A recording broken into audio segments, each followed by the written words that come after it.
Hello, hello, hello. How's everyone doing tonight? Saturday night. I feel all right.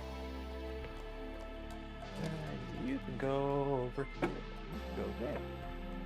How's everyone doing tonight? It's Saturday. It's been a hot minute since we've done a Saturday night stream. I'll be honest. Some extenuating circumstances have deprived you all of the beautiful Saturday night streams. I even found a bottle of whiskey to celebrate. Should be a good one. So how's everyone doing today? How is everyone doing today?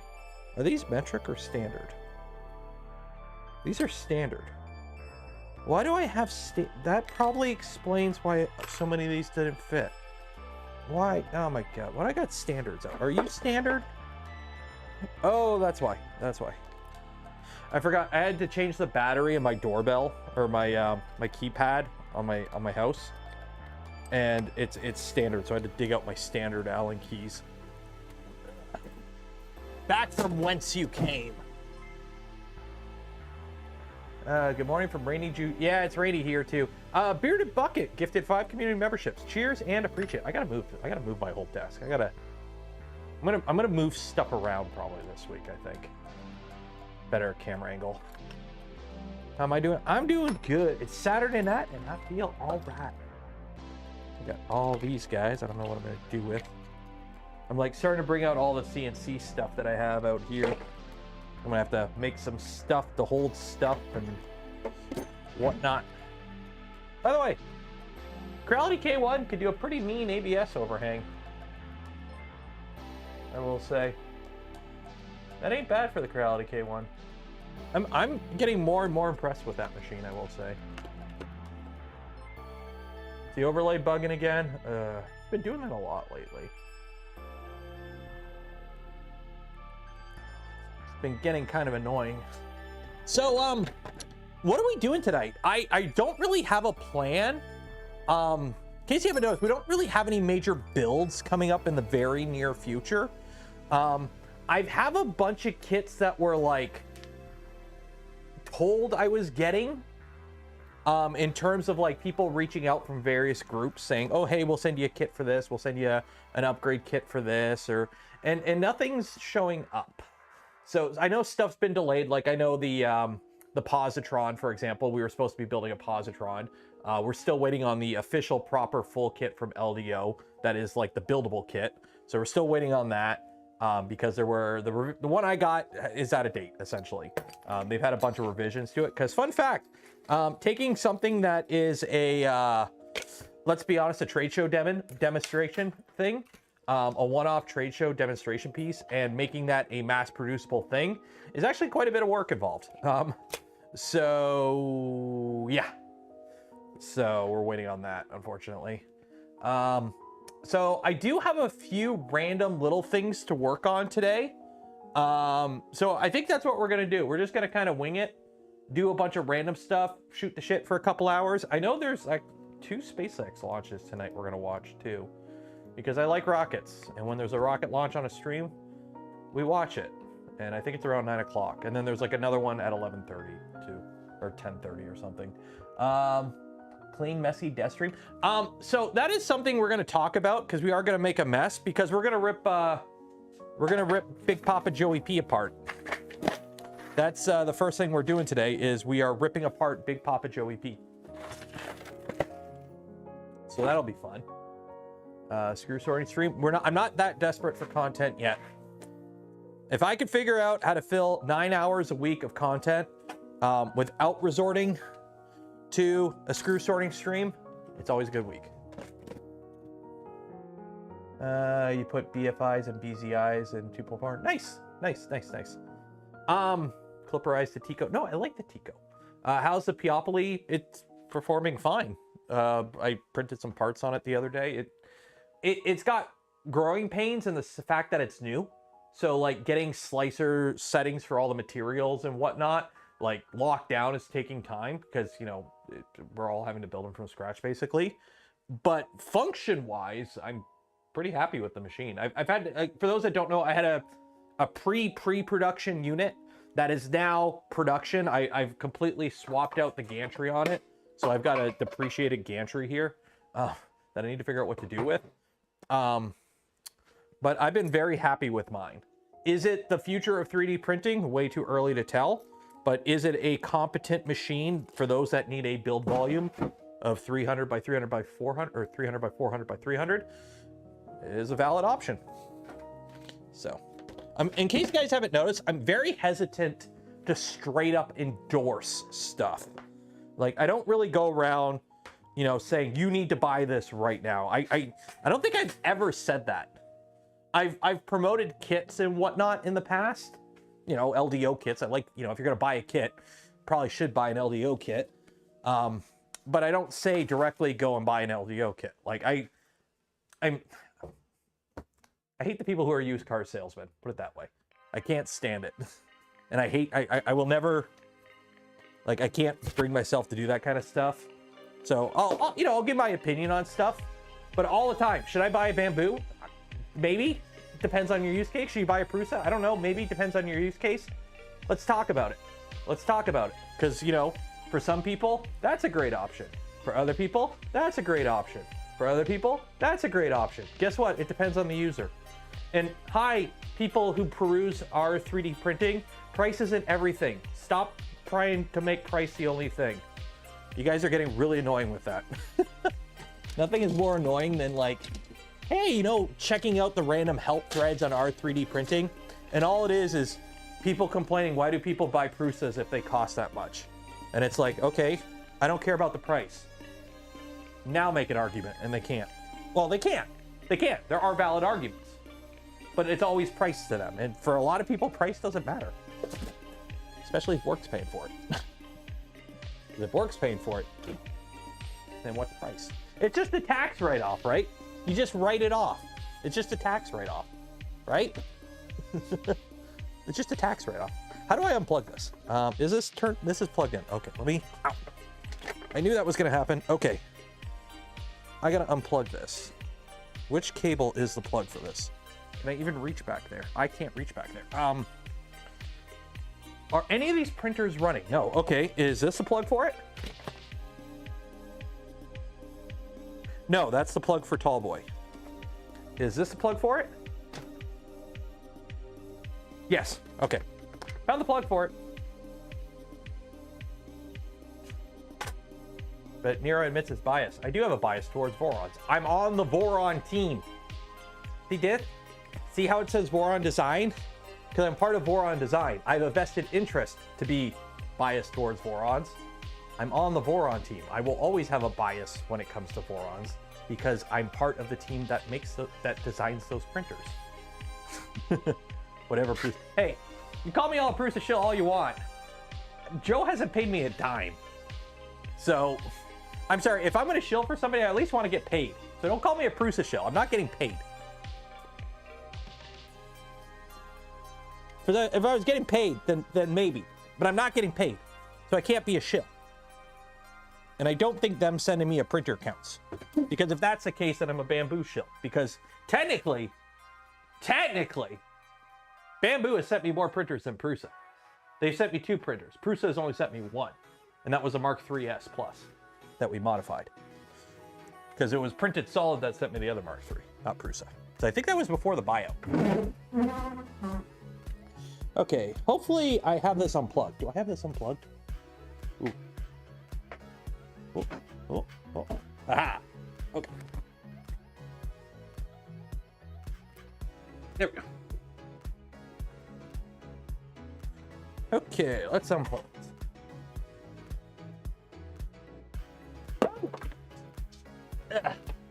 Well, no wonder why that thing wasn't catching any of the poops from the Bamboo. It fell. Hello from Mexico. Hello, fanboy. I wanted to say fanboy, because fanboy, like,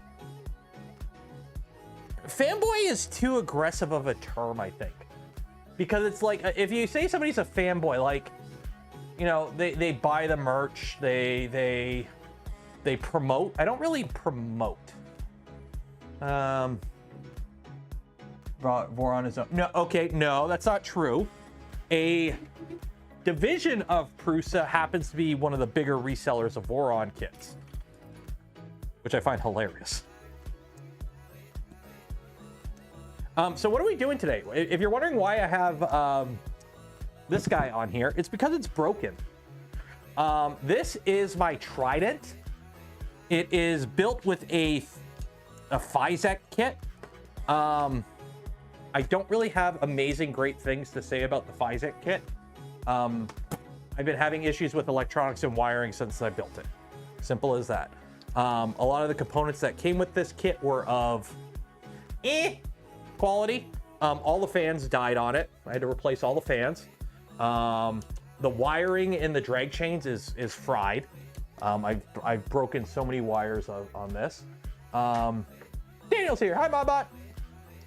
You're coming to Rocky Mountain, right? You're coming to Rocky Mountain. So we're gonna prep this today because this was gonna be this is gonna be the Tuesday series going forward because we've got the Milo built. So going forward, we're gonna be playing with this on Tuesdays until we get rebuilt because I want to get this back in action. And this machine's been down for a bit. PCCF for most of the parts on a VZ-Pot. If you use good PC, use what they tell you to use. Use ABS. Like if you want, I don't know. The problem with polycarbonates is and nylons is cracking. I've had too many parts crack over the years. I just booked my flight. We'll be there with Lightburn. Awesome. Awesome, awesome. Hey, I may have to buy Lightburn because Creality is sending me a Falcon 2. I got the email saying they are going to send me it. It's got a 22-watt laser, I think. So yeah, so that's on the docket. So I finally have an excuse to get Lightburn. Yes, because it, what? PC, CF, PC pot. It's not clear guide on Vez repository. Here's the thing. The RB Dragons, simple as that. I can say ABS works great. On my VZ-Bot down here, all the parts were printed on a Prusa Mark IV, literally sitting inside a Voron as the enclosure. So, yeah, ABS is fine. I've had no issues with ABS parts. I think Vez uses ABS parts. If you want to go beyond what has been recommended by the manufacturer, the RB Dragons, you're on your own. Now, Toasty Boy, my V1.8 that I have, really enclosed for printing more exotic materials, has polycarbonate parts and nylon parts. Some of them I've had to replace because they failed. Some of them I haven't. I don't know exactly which filament because it's been over like 2 years since we did that build. Let me know if you. I will. Class 1 version. I don't know. It's a 22 watt laser diode thingy. I don't know. It goes pew pew. Apparently they have a version with a 40 watt, but they didn't want to send me that because it's their first time sending me a laser. So they're like, we'll send you the 22 watt one. I'm like, okay, cool. I don't know where I'm gonna put it. Considering I just built this bench and I've already filled it up. So yeah. Ventilation to the garage. I just opened the door. Spring's come. It's spring. Summer soon. I just open the door, or hold my breath, or I wear my level 4 rated hazmat suit. Because you all have a mop suit at home, right? The future Taylor problem. Exactly, it's a future Taylor problem. Did I anneal the PCCF parts? I did not, because nobody got time for that. But I will say. Milo here, the Milo, that camera's not on. The Milo has some exotic parts. I've got CF ABS, CF polycarbonate, glass-filled nylon for one of the motor mounts. I've got the motor mounts are all printed in exotics on Milo, and those parts are annealed. So far, they've been okay, but it hasn't done anything, so I can't really say. Bench building stream when? You missed it. It's already built.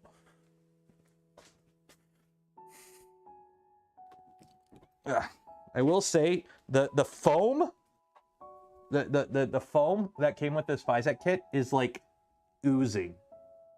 It's oozing and it's sticky I don't like it. Also, I forgot to turn the heat on before the stream today, so it's a little chilly out here right now. So if you're wondering why I'm wearing a sweater, that's why. I'm a cold. Because it's cold. Okay. So what do we got to modify on this? So what are we doing? So I've got broken drag chains, and I don't like the spider in here. It's got a spider. The plan on this is we want to put a Leviathan in it. Simple as that. I've got somewhere over here, I got a Leviathan, and I got a tool head. Is this it? Is this the tool head board? No, that's the fly board. Is this? No, that's a bamboo thing. I don't know. It's somewhere over here. I've got a Leviathan, and I've got the Nighthawk tool head board, which that should be drop-in for this. This already has a Galileo 2 in it. So I should... Wow, these... Oof. This needs a tune-up. Okay, I got a flat spot right there. This needs a tune-up. But this has a Galileo 2. It's got tap. It's got all the goodies in it already. I'll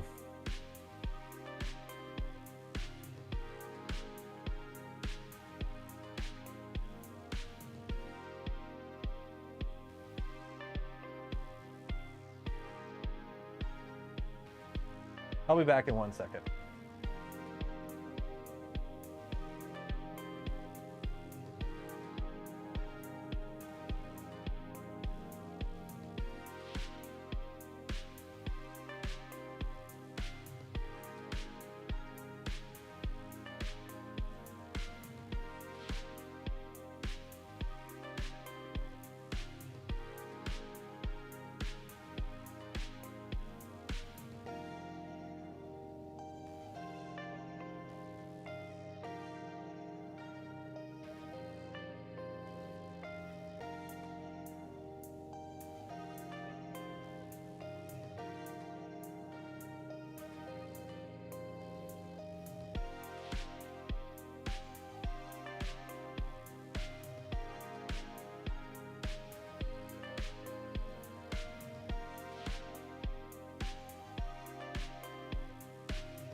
Okay, we're back. What was I talking about? Oh yeah, that's another thing. I gotta get rid of this. This has been a nightmare. That has been sucking. Nighthawk,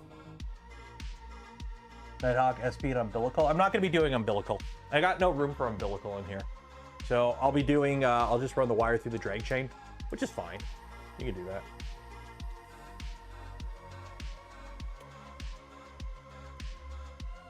I mean, by a flat spot of the gantry. When you move it, it feels like a V-wheel. Like, you know how V-wheel, if you leave a V-wheel, like if you have a printer with V-wheels and you leave the wheels alone long enough, like you don't move the printer, you'll get a flat spot on the wheel. That can happen with belts. If a printer sits for a while, you get like a little stretched area of the belt. So like as you push the gantry, you'll feel like a little spot, like a divot almost. It goes away. You just need to like basically run the printer for a bit and it'll like get rid of it itself. But that is something that can happen.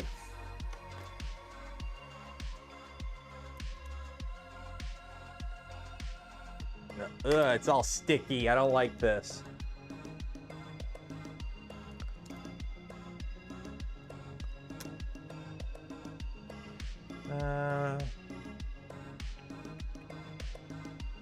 Also, don't forget, every stream we do give away a spool of Polymaker Filament.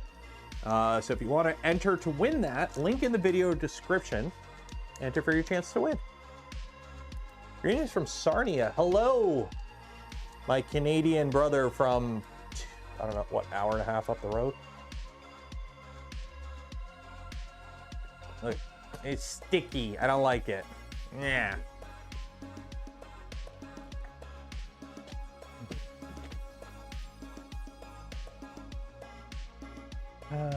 Taking a break from Horizon Zero Forbidden West. That doesn't sound like Helldivers. Yeah, okay, by the way, if Voron doesn't release any printers this year, it's because we currently have 3 chat channels, like voice chat channels in the admin slash like engineering slash like crew area of the Voron Discord. Of those 3 chat channels, 2 of them are dedicated for Helldivers right now. So, yeah, if you're worried about the delay on your printer delivery from Voron Design Incorporated, we are willing to offer a full discount on anything you paid for Voron, or anything you paid to Voron Design for your specific printer. So, yeah. Do I want to take this back panel off? I'm going to leave the back panel on. Yeah, everyone but Steve has been playing pretty much. I think Dr. Dave just got it. Doc got it. I've got it. A bunch of the contributors have it. I've been playing with some of them. Sanity's got it. I don't even think Sanity, are you in chat right now, or are you still on Hellmeyer? I think Sanity's still on Hellmeyer right now. Let me get this overhead camera set up. It's a great game. It is a great game as long as you have a group of people you can play with. I've played with randos. It's okay playing with randos, but you know, it's playing with randos. So, you did? Oh, why are you? Oh, nope. You go down. Yeah, I know I don't have a memory card. That's. Ooh.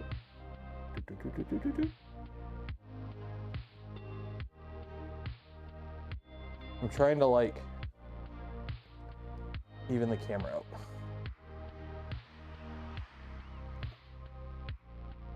There we go. Zoom in. Enhance. There we go. Man, that camera does not capture orange good at all. Hey, it's my butt. Now this wants to work.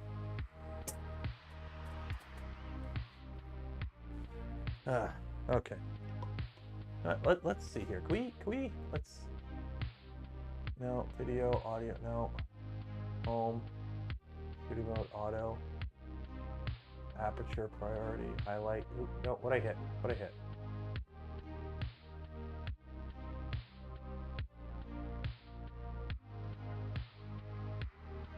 Auto. Is that orange any better? That is horrible orange. Am I occasionally streaming? Not so much. Basically the downstairs is because I'm like, I kind of started remodeling it and then I kind of stopped because I've just been using out here so much. The original plan is downstairs is to be basically anything that's not a build stream. So unboxings, print and chills, if I ever do interviews or just stuff where we're like at a computer the entire stream, that's the point of the downstairs space. It's just we've been doing builds mostly, so we're out here. Put a Helldivers channel on your Discord server and play with randos from the channel. That's the plan. I am planning, I would like to do it this week, probably not Monday because the little guy has Monday off school. But I would like to do either Wednesday or Thursday this week. Do a community, like play on the, so on my Discord, the only actual voice channel is in the Yacht Club.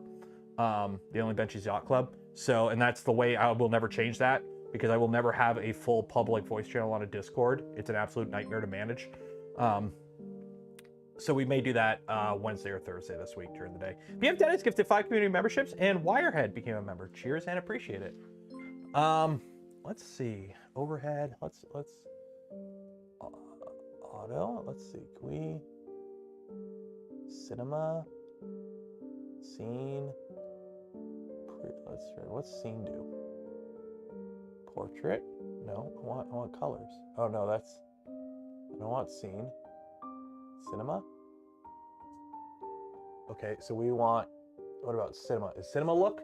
That looks a bit better. Those colors look a bit better, I think. Do those colors look better? I think Those look a little bit better. We'll go with that. Okay. So the plan is on this has two bad things.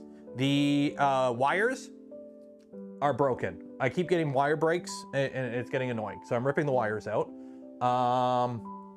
And then also the controller is a spider. I don't like spiders. We're ripping that out, putting a Leviathan in.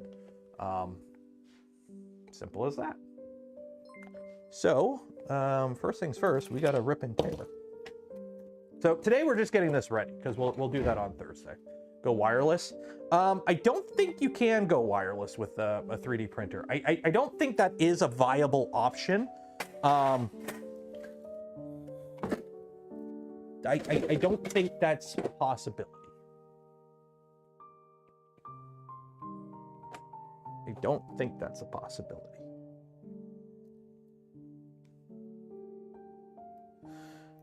Melt plastic with lasers. I mean, I do main the sickle and the whatchamacallit right now. The quasar, which right now you get quasars for free in game. It is so broken. It is so broken. This part wasn't even tight.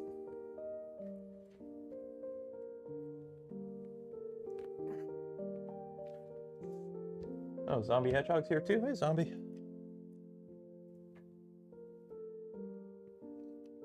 Well, speaking of lasers, did you guys ever see the, I can't remember what the mod was called, but it's basically, it only worked with the dual MGN9s because you use your rails as your conduit. So you basically use one rail for your 24 volt and the other rail for the ground or the negative. And that's how you do power delivery to the tool head. Yes, that's been done on a Voron. You have to clean your carriages really good with no grease so you get proper electrical contact. Yes, that's a thing. Yes, it's been done. No, don't do it. But be aware it is a thing.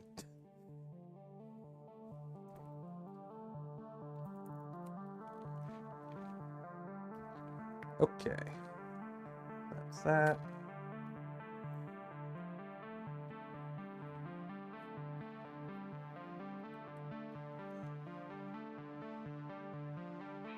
Does it have continuity? It does. Is it the most, reliable setup? Hell no. But, somebody did it because they wanted to see if it would work, and hey, it works. Is the world a better place for knowing that? Probably not.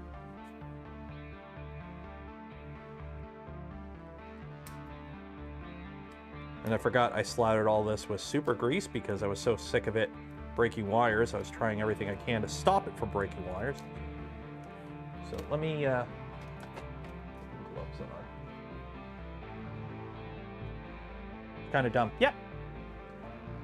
It was just a demo. It was just, can we do this? And somebody did it. And it's like, cool. Let's never do this again.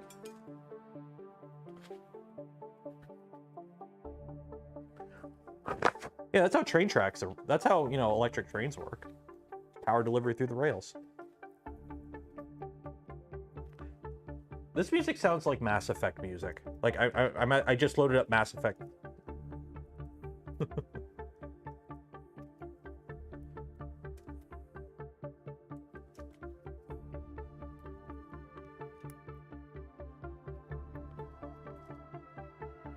Or tool heads on a micron. I want to do one of the. I'm waiting for somebody to do kits. Essentially, like. I want to turn, do tap, was it tap changer? Is that what it's called? And I've got Tall Boy, which I've got plenty of room to do that on. But I'm waiting till somebody does a kit because I'm very hesitant to go fully self-sourcing stuff nowadays for two reasons. One, I don't have the time to self-source stuff. And unfortunately, the way, how my channel works as it being my job is I can only afford to do like self-fund a couple projects a year. Just because of the logistics and whatnot. So unfortunately, I kind of have to rely on kits for a lot of it now. But it is what it is. And then I don't want a million people going, where did you get the stuff for this? And then having to maintain 20 different links in the description to all the components. Because I've done that in the past And it's bloody annoying because, you know, links get, especially with AliExpress, links get out of date, they shut down, and then I get comments like 6 months later from somebody going, hey, the links doesn't work, fix it. And it's a pain in the butt. It's a pain in the butt. That's why you don't see me, that's why that's one of the reasons I don't spam affiliate links. It's a pain in the ass. I hate dealing with it. And it's rarely worth it. That's why I just have like a couple generic ones. Like I got a generic AliExpress one. I've got a generic, like I don't even have Amazon because I try to set up Amazon for Canada and it won't accept me into the Amazon affiliate program in Canada. Because like, I can't sign up for US Amazon because it will only work with an American bank account. And then for Canada, it's like, what's your business like? I need your business number. And I gave it because I have a licensed, you know, I've got a registered Ontario business. So I gave them my business number. And they're like, nope, decline. And I'm like, yeah, whatever. I don't care. I don't really spam affiliate links anyways, so.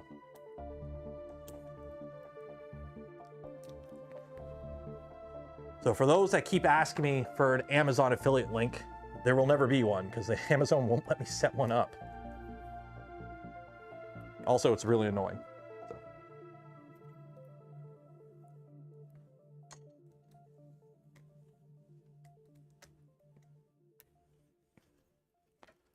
Okay.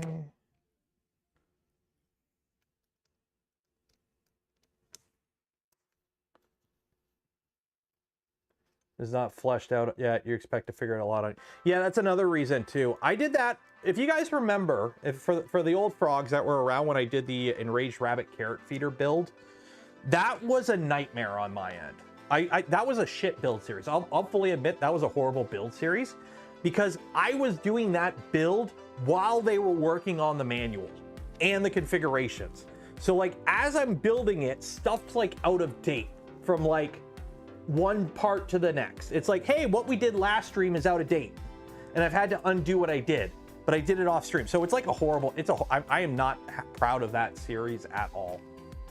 That's why like when they're like, they have reached out and they want to send me an ERCFA V2 kit. And I'm like, cool, send it whenever it's ready. Like when it's ready, send it. Don't send it to me early.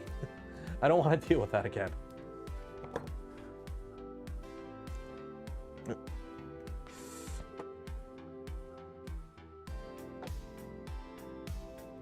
Wave. Hey, Fabrico. You excited for Earth or Smurf?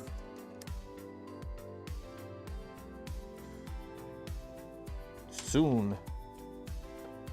I completely did not realize how close we were to it until like today or yesterday or something.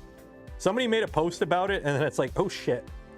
And Steve's like, oh, I got a Phoenix I gotta finish building.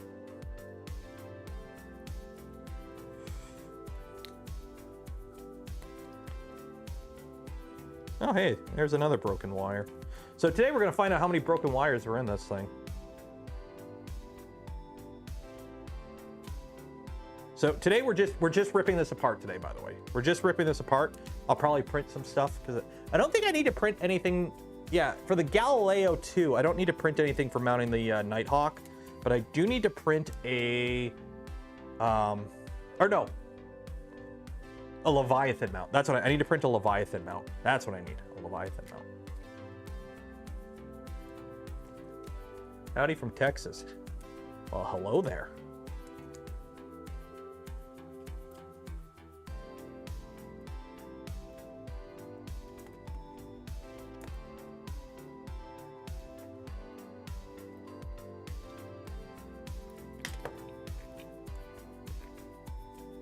Why is that one backwards?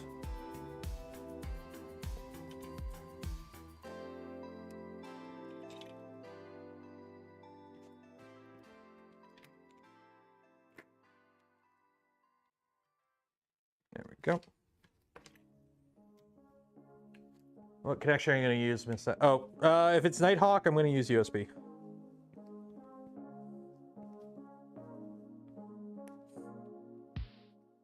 Yeah, since it's a Nighthawk, it'll be USB. So much easier to deal with. We did that with the LDO V2. That is also down because that needs a new extruder motor.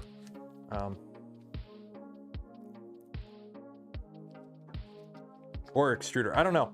It's I forgot when we rebuilt it, I put Clockwork 2 in it, but it was the Clockwork 2 using the hardware from this, which was bad. So I got to replace that all anyways. You can also go USB with EBV36. Oh! I mean, this thing? Actually, that's a rep or RF36, but it might work. I don't know. We got to figure something out for V226, because that machine's been down for a bit too. It's funny, I haven't actually been using my Vorons a lot lately. Well, I have. I've been using Tallboy, the Prusa, the X1, and then also the VZBot and the Magneto a lot lately. Those have been like the go-to machines lately. So my this guy and my LDO V2 have been not in commission for a bit.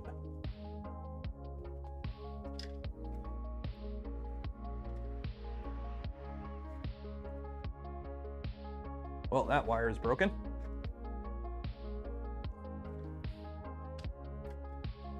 So let's see here. So, okay, so this explains why my XY motor wasn't working, or why my end stops weren't working, because this broke. So there's one dead wire. Here's another dead wire.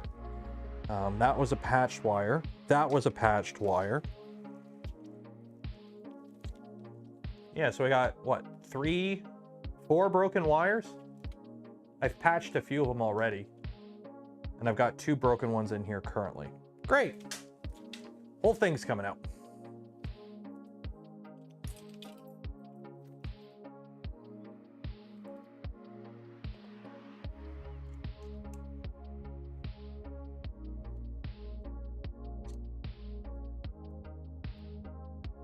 Storing the channel's name to TCC. What do you mean TCC? What does TCC mean?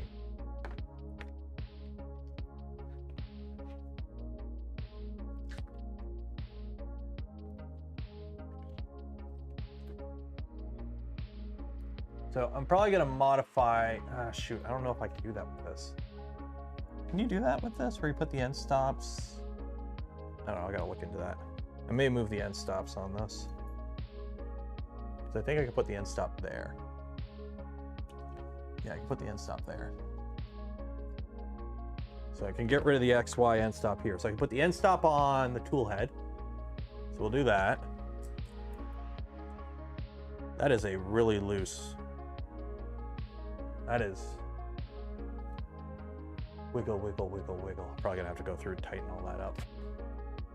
We're gonna be crimping, not today. Not today. Today is rip and tear day. Today we are ripping out the old and getting it ready for new.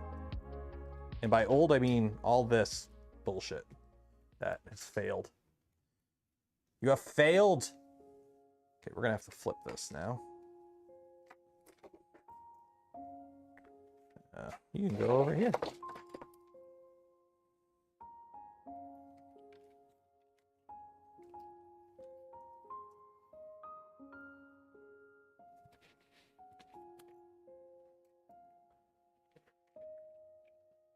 What did you miss? Not much. We're taking this apart.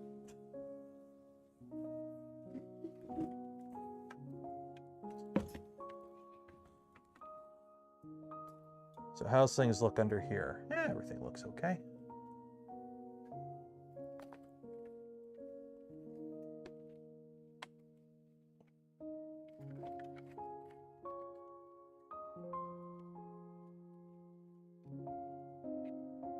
Oh, actually, shoot, I'm gonna have to take that part off. You need precision homing, go end stop. Well, here's the thing. When it comes to sensorless, I don't like sensorless. I just don't like it. I use it in some machines, it's okay, but it either works great or it's finicky, and I don't like finicky sometimes. Like Tallboy, for example. Tallboy, the sensorless on Tallboy, just, I can't get it to be reliable.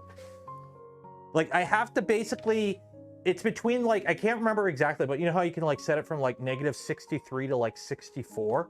Yeah, if it's 2, it works perfectly sometimes, but every 1 in 10, it doesn't work. But if I set it for like 3, which is 1 more sensitivity, it like fails before it moves. And then if I set it at 1, which means that it needs more force, it'll like home and it'll go like, You know how like when you hit with Core XY and it keeps moving and the tool head shifts? Yeah, so it's like, yeah, and it's temperature, like the temperature. It does it because of temperature.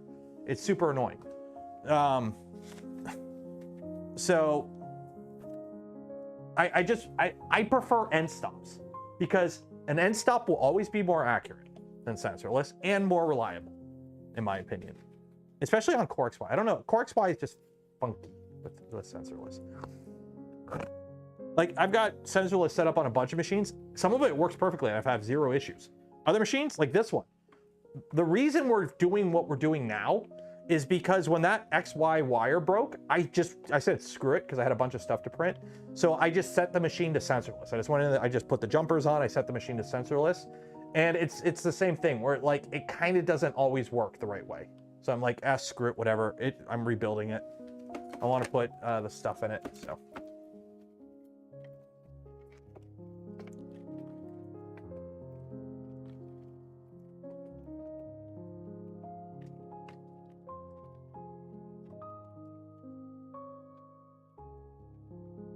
There we go. Okay, so now I gotta, it's all tied together. Play with homing current? Yeah, I've done that. Oh, believe me, I've done all the common steps.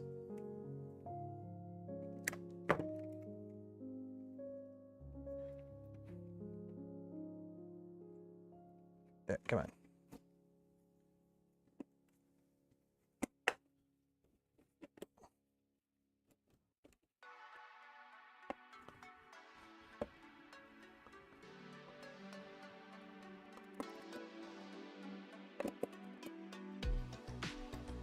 Come on. There,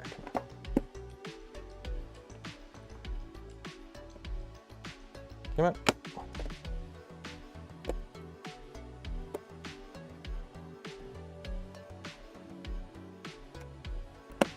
There we go.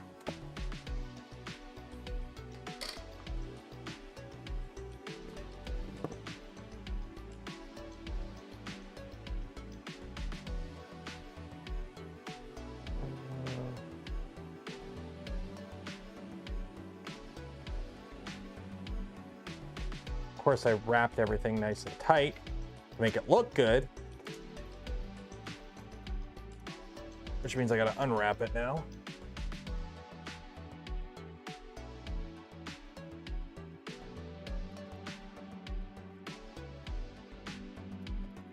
Unfortunately, this wrap is completely stretched to shit, so I can't reuse it. Hey man, how you doing? I'm doing good, Bad Mike. I am doing good. Well, I'm thirsty. One second.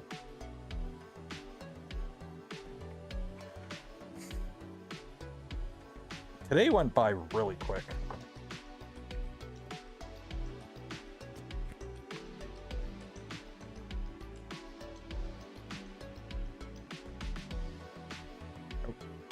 We are only, oh god, oh no, I started at 8, that's right, I started at 8:40, or 8 o'clock on streams. I'm like, how are we only 15 minutes into the stream?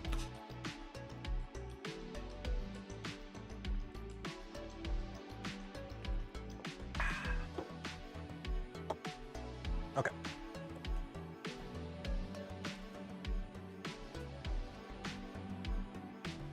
Okay, some of this goes that way too. Ugh. I spent all this time making the cable management look good, and now I gotta rip it all out.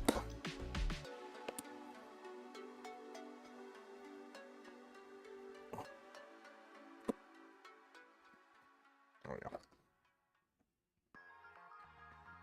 go. What pi do I have in there? Oh, I got a pi 4. Okay. So we could unplug this.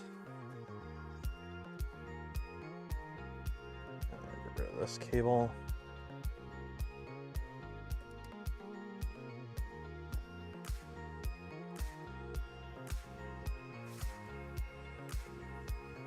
Well, it doesn't help that this cable loom was extremely longer than it needed to be.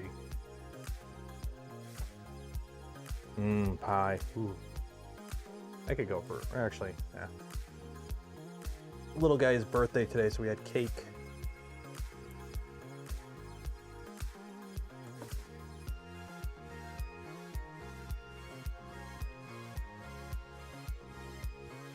Italy. Pizza, spaghetti, heart.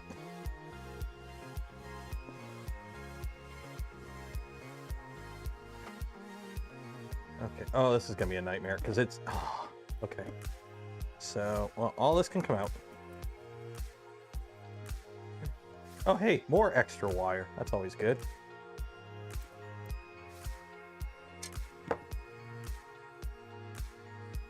This stream is getting pretty heated about things. Oh, why do you think I'm getting heated? How am I getting heated? What? I'm in a chipper mood today. Nice, easy stream. All we're doing is trying to figure out why I have so much extra wire in here. Okay, so you know what?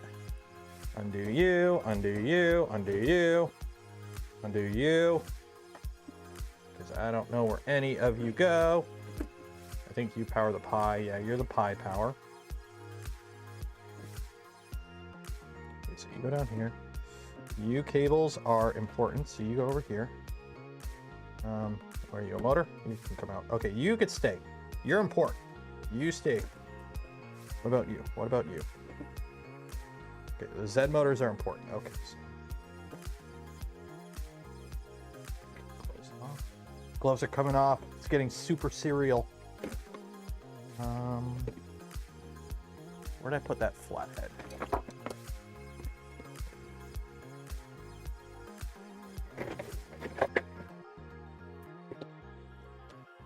How do I always lose that flathead? The flathead with the orange handle that comes with the Prusa kits. I've got 3 of them, and I always lose them. Whatever, this will work.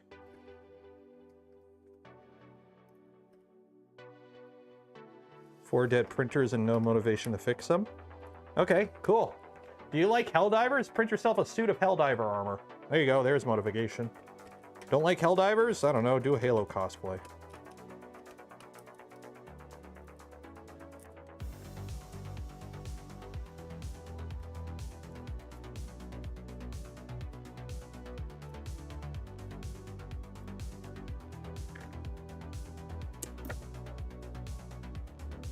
There we go.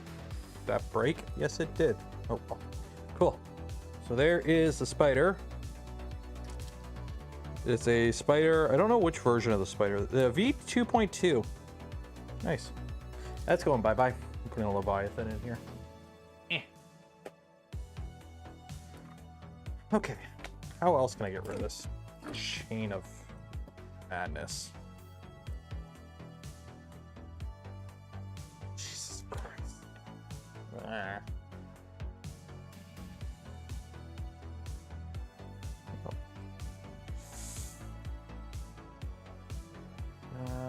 What level is your Helldiver? 29, I think. I think I'm almost 30. I don't binge it. I usually play for like if I do play, it's for like an hour at the end of the day kind of thing. So usually like I'll do like 2 or 3 missions with the group, and then that's about it. Turn clocks forward. That was last week.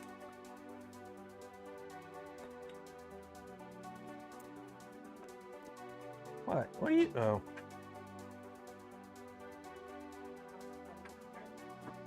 Hey, come here. Where'd he go?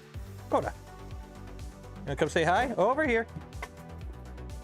Come on over here. I wanna say come say hi. Come say hi. There's the doggo. Oh, you go.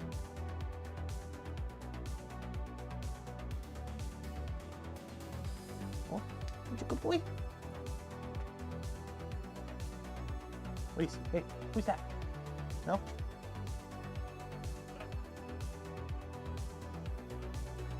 Oh, what's Mama doing?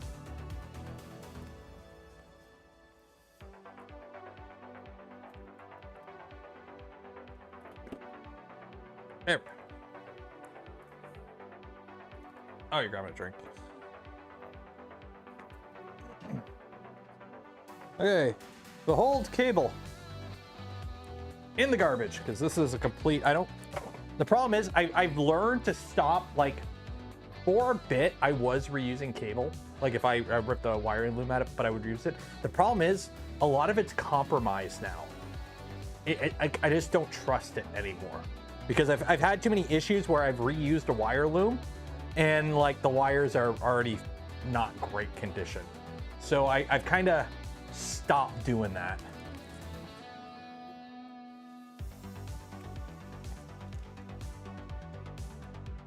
So that's that wire. That's all that. So now that's all ripped out. So what do we got to print? We got to print a oh, that's attached to the plate. That's right. Okay, so this goes with that. Okay. Oop. Straight in the bin. Yeah. I've had too many reused wires cause me issues, so now I just bin it. Clean up when your old ring. Yeah. Bad wiring looms are horrible. Like it's covered in grease. A bunch of the wires are broken. It just chuck it. Just chuck it. You know how when you're thirsty and you could just chug something? I'm sure Monster Energy isn't the greatest, but it is the Boomer Zero Sugar one. So should do inverted electronics. I should, but I'm not going to. This is fine. You saw how this machine's easy to flip over. And it's all right there. So I'm not too concerned. But I do got to flip it all back up now. So we'll flip it back up. That took less time. I was hoping I can milk more of the content tonight on this. Where is my Leviathan? Where is my Leviathan? That's a fly board. Here's... Oh, that's a smart extruder. Yeah, that's a smart. That's it. Where is my Leviathan? Is it in here? Oh, there's the Nighthawk. Yeah, here's the Nighthawk. Where's... Oh! There's Leviathan. Sorry. Ow! Leviathans. I got these two guys. And a Nighthawk. Oh, that's right. Yeah, that's right. I thought... I forgot. I was going to put a Leviathan in the LDO V2, but we didn't. We left the Octopus in there. We only put one Nighthawk in there. So I have one Nighthawk and two Leviathans still, which is good because I need a Leviathan for V226 because that one is a very first generation spider and it is being funky. So after we repair this guy, we're repairing another V2 on Tuesdays. So. Magic smoke for content? Yet. I don't mind when stuff breaks. I don't like it when stuff breaks, but I don't mind if stuff breaks if it breaks for a reason. Like if I break it on purpose or by my own dumb fault, I hate when that happens. If it breaks from just, oh, it just broke, okay, I can deal with that. I do need to update my intro though, so who knows? I do need to update the intro. That is out of date. I do need to update that. Okay.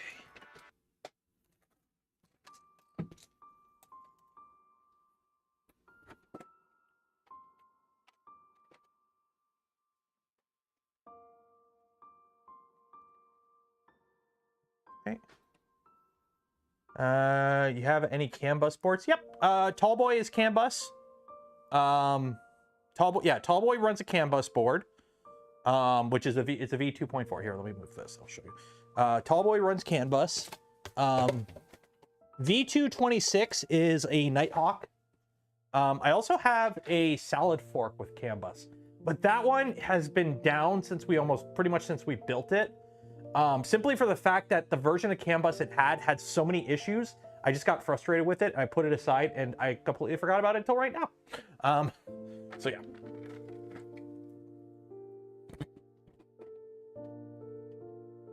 You know what? After working on the VZBot, the Magneto, and a bunch of other printers over the last, couple weeks, I forgot how nice and light a Voron is. I forgot how nice and light a Voron is. Okay, LDO Nighthawk. Or not Nighthawk, Leviathan. because we need STLs,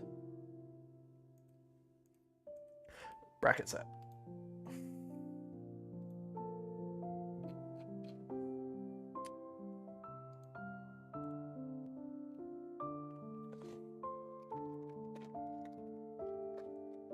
So I need the, what is it? I think that's just the standard of War on Design, Community, GitHub, run, STLs, Electronics Bay, DIN clips. I think these are the DIN clips. Yeah, so you print 2 of these off. Okay, so download that. Oh, actually, the newest version of Orca Slicer came out, so let's download that. I think Orca Slicer 2.0 or 20.0 came out.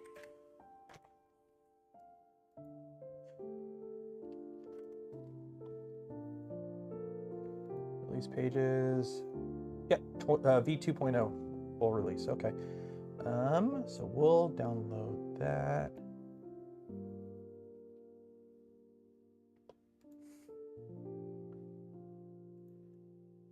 Let that install. Yes. Also, if you're wondering why we're back on the backing tracks music instead of the stream beats music, I still was getting copyright struck for it. And it's shitty because it's completely ineffectual. So I can dispute it, but that just means all ad revenue on streams are held for 30 days, which sucks. So that's why we're back on backing tracks. I tried going back to the stream beats, but I got hit again. So I was like, you know what? Screw it. Screw you, Latin perf. For the false copyright strikes. So annoying. Okay. Make your own AI music. No! It sucks. Or update their XYZ. Joseph, I don't even know what that is, so no. Okay, so Magneto X, we'll use the Magneto. So I need 2 of these. Okay, and I need bracket set. There we go. Auto range. I don't think I need anything else. I don't think I need anything else for this. I think that's it because that PCP will just mount there. I can get rid of the XY end stop. Yeah, I think we're good. I don't think I need to print anything else for this. I think I just need to print that. This plate. Oh, let me. Warrants back. Did I change warrant spec on this? I might have. Yeah, I did. 4, 5, 5, 40. There we go. You know, they're just in rails. It's not like it really matters too much. Quality. 4. Yeah, okay, so most of that's saved. Okay. So print, upload, and print. See if they fix the bug. Oh, they did fix the bug. Okay. It was bugged on the previous beta version, the small L. You don't, with the Galileo 2, you don't need that little L. The Galileo 2 just works with the Nighthawk. You don't need that little bracket. The LD or the Galileo 2 is already like cleared for it essentially, so you don't need it.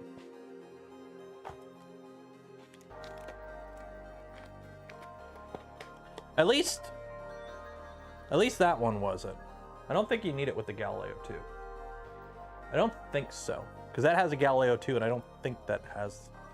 No, it doesn't. It doesn't. You only need that little L thing if you're doing it on a Clockwork 2. Galileo 2 doesn't need it. Nighthawk sold again? I don't know. I've got one right here. Is it? Are they being sold? I don't know. I got one right here. If they're not being sold, you can have this for whatever's left on my mortgage. That could either be very little or it could be a lot. Are you willing to risk it? Yeah, so we gotta put all that in. Okay, so that took a lot less time than I thought.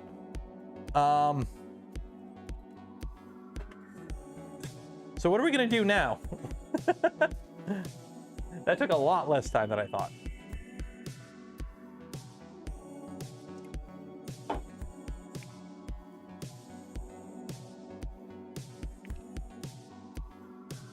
You need the mounts for the Nighthawk USB board that goes underneath. Oh yeah, I forgot about that. Oh wait, no. Does it have a USB board? Oh, it does. It does. I forgot about that. Leviathan. Or yeah. I forgot about it because I forgot about it. Let me cancel the print. I forgot about it because I think on the whatever printer we put that on before, I think I just VHB'd it on. Let's find those parts. LDO Nighthawk. Let me. Yeah, I'm pretty sure we I just VHB'd it on.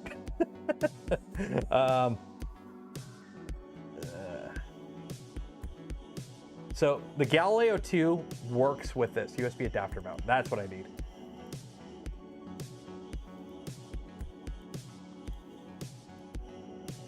Yeah, I need this guy. I need this guy. So I need that. Oh no, I did print this, but I VHB'd it on. That's what I did. That's what I did. I printed it, but I VHB'd it on. Chain anchor tilted.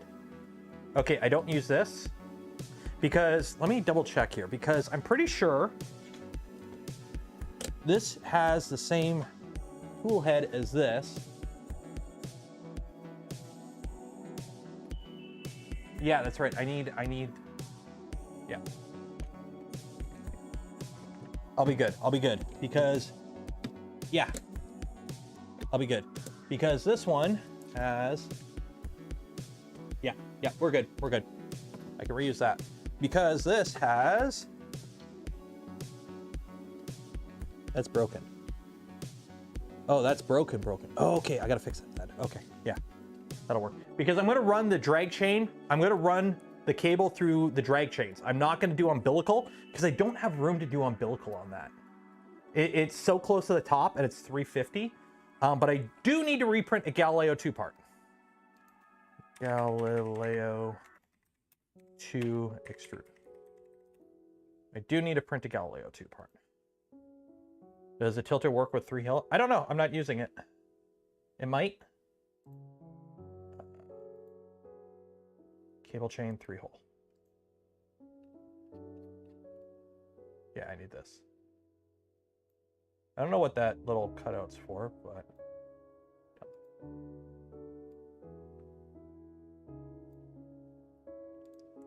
Okay, so now I add that. Now I add that. Then I need one more of these. And then arrange all.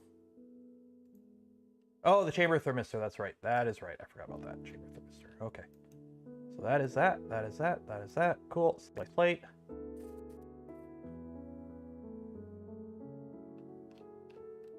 That looks good there. And print. Upload and print. There we go. Now we wait for that to, hopefully it'll kick in.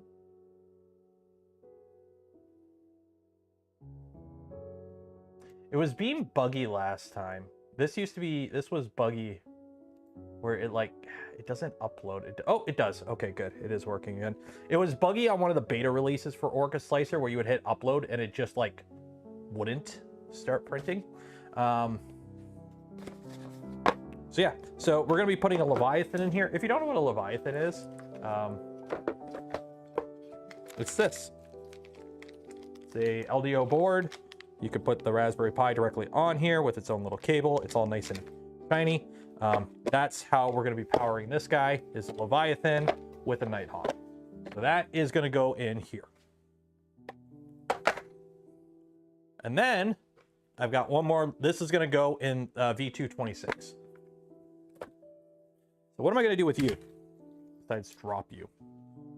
Take the SD card out because, hey, it's a 16 gig. I'm gonna use you for something. Anything else on here worth salvaging? Not really. So I've got this. I've got this. I have an octopus somewhere too. I gotta. Oh yeah. Yeah. So far we've ripped that out of a printer. This came out of. What was this in? What was this guy in? Because this was out of VT. Where was this guy in? What was this guy in?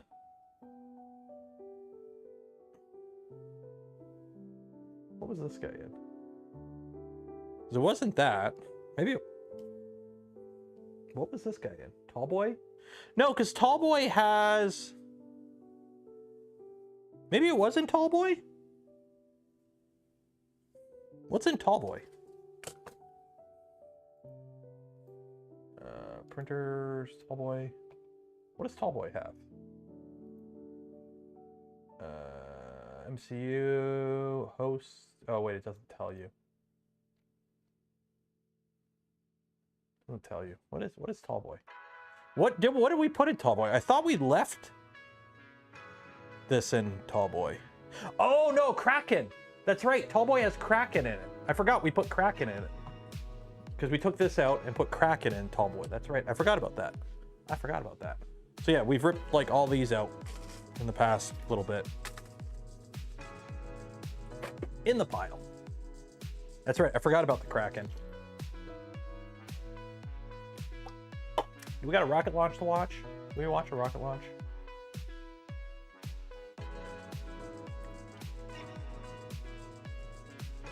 Give us something to watch. 35 minutes. Okay, we got 35 minutes until we have a rocket to launch or watch. Okay, what are we gonna do for 35 minutes and that was 8:55. What are we gonna do for 20 minutes? What do you guys want to watch? What are we gonna do? Because I can't do anything with that yet because it's nighttime. Everyone's asleep. I can't do any work on.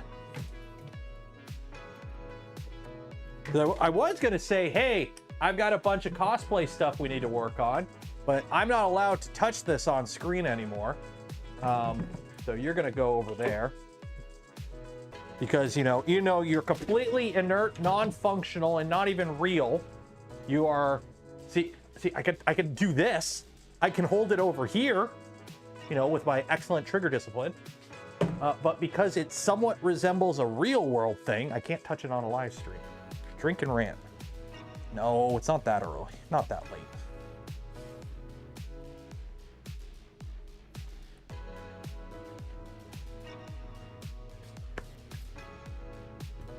You know what? We'll get the Prusa printing. Because we got to print a bunch of stuff for the zinc. So let's get the Prusa print. Or actually, no, they got a software update for the Prusa. Let's update the Prusa. Because there's a software update for the Prusa that gives us the magical ability to use the touchscreen. So let's do that.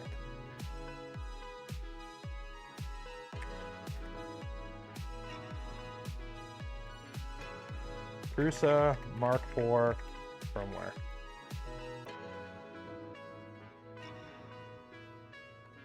I'm okay with that. So here we go, firmware.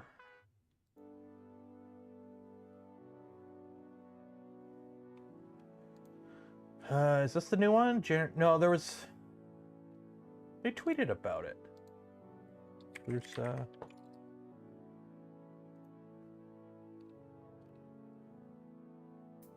Oh, it's a release candidate. That's why. Okay. They didn't ban me. They restricted my ability to live stream, but then they undid it. So I think it's that. Yeah. Wow, look at all these updates. So MMU3 support for the Mark IV and 3.9. Touch support for the screen. Stuck filament detection. The ability to cold pull. They re-added stealth mode and a bunch of other stuff. Nice. What are you doing? Oh, are you moving? There, you're moving.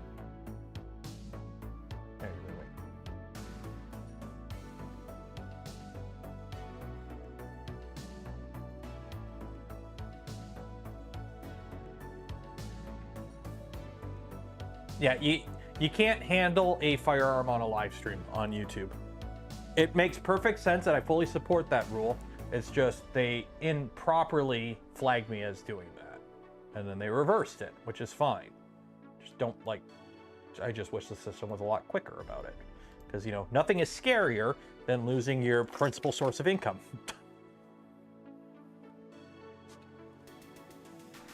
Okay, so back. So now I have to turn this off and turn it back on. Can you do that from inside? I don't think you can. Yeah. Yeah. 1, 2, 3, turn it on. Okay. Flash. Verify Mark 4 firmware. I like how the lights are independent.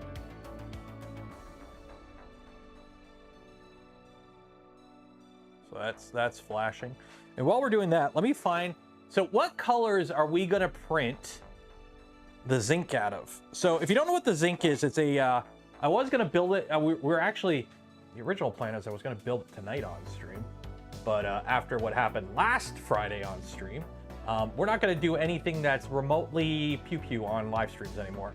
So that means, unfortunately, no more Nerf blaster builds. So I will be doing those on videos, though. So I need to print the parts for it. And it's recommended, and it's like one of those like, oh, recommended. No, it's like, do not, like, English, do not deviate. So they really recommend you print the parts in PETG. So let's see, what do we got here? We got, oh, that's ASA. I could have sworn I had a bunch of funky colors. Oh, there's an orange. Are you ABS? Oh, there we go. There we go. Jesse PETG. I'm thinking, you know, to help prevent the algorithm from detecting it as potentially real, we print the frame out of bright fluorescent orange. What color goes good with orange? If I'm doing the frame in orange, what color should I do the slide? Oh, okay. Okay. Do I need to reset up my Wi-Fi?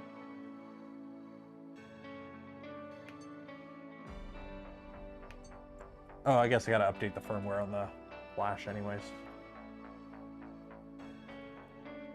Blue, green or blue? Okay, well, we'll do the frame in orange. Bright orange. Purple, gray. I don't have a ton of colors. Let me go downstairs. See what I have for PETG. Because I don't really use PETG a lot, right? So I only have a couple colors. Let's see, what do we got? Blue? Do I have gray? No, I don't have gray. I got blue.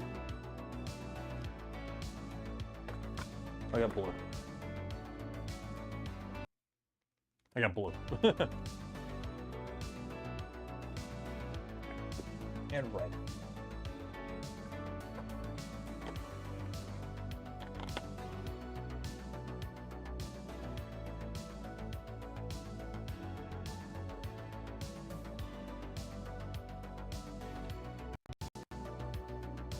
I got blue and I got red. And that's ABS. ABS. ABS. That's also ABS. That's all ABS. That's all ABS. That's empty all. We gotta, let's open for black. Just to print the, what color are you? Oh, I do. I got gunmetal. Silver. Okay, attempting to connect. Okay. Okay, so we're good there. So that's that. Okay, so filament. Unload filament. So we've got, so I'm thinking we do the frame. So if you don't know what the zinc is, zinc.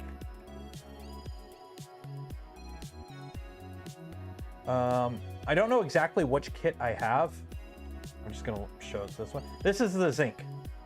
Okay, it's a Nerf blaster pistole.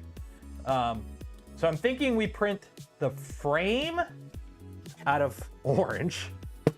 We print the slide out of bleh. And then we print all the internals out of gunmetal. I think. I'm not handling it. It's okay. I can show this because I'm not handling it, and it's a Nerf blaster. So we're okay there. But Apollo sent me a bunch of files that I need to print. So I got to find those. Yeah. This is the one I'm building, basically. So the frame and the 6-inch B car.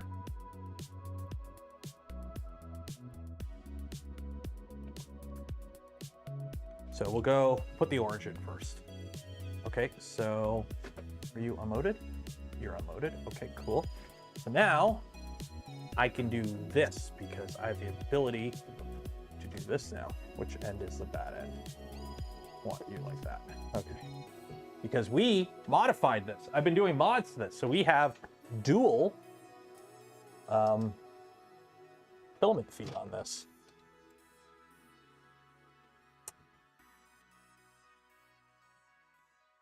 And I broke the part already. Really?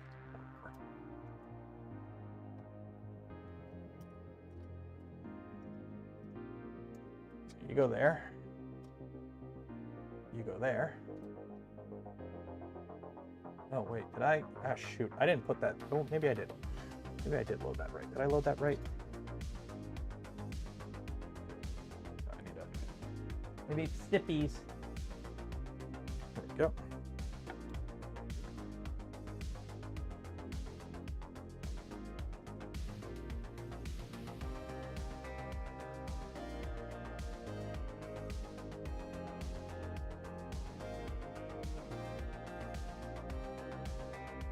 Okay, load the filament.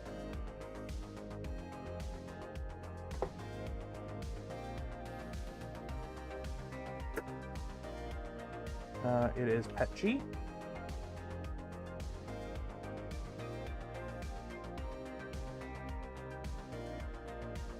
Purging. Oh, there's the purge. Perfect. Yes. And then preheat. Cool down. Cool. That is that. So now I can close this. Why is that so much closer than that? Oh. Okay. New version of 3D print chameleon rock. If I can, you know, if I'll talk to Bill. I'll talk to Bill. How's the touchscreen? I don't know. That's a good question. It's not a touchscreen. Do I got to turn it on? Settings. Stuck filament detection. Turn that on. Stealth mode. Leave that off because, let's be honest. User interface. Touch enable. Okay. Turn. Oh, it's a touchscreen now.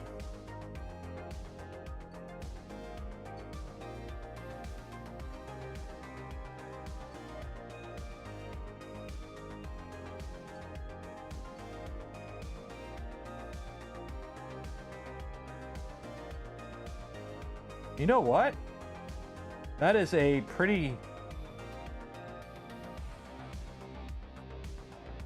That is an actual not bad touchscreen. It responds when you touch it. Like it's not that BS where you know how sometimes it touchscreen doesn't really, you have to like a few times. No, this actually works pretty good. Good job, Joe. Okay. Sure, yeah, we'll update, download.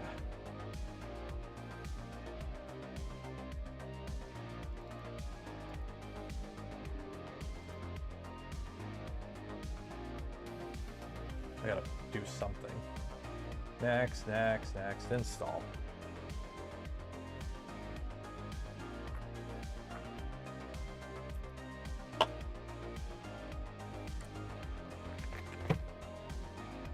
Launch Prusa Slicer.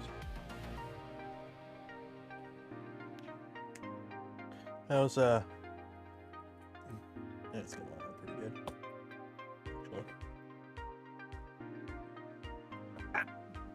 Actually. Those 500 millimeter a second rapids will get you. Okay. So we got original Prusa Mark IV with input shaper. We're gonna do 0.2 structural. We got Filament, PETG. Fun fish fact, Jesse Filament is pretty much Filament, just made on different machines, but it's the same resin. Okay, so now I gotta print the frame. Oh, sweet baby Jesus. Okay, so I don't know a lot when it comes to 3D Pew Pew because I am Canadian and I am not allowed to partake in the 3D Pew Pew hobby. So we're not allowed to do that. This is a blaster. This is a Nerf blaster. This is not a functional anything in any way. This literally shoots foam darts.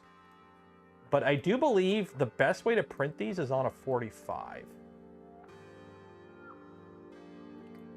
With support.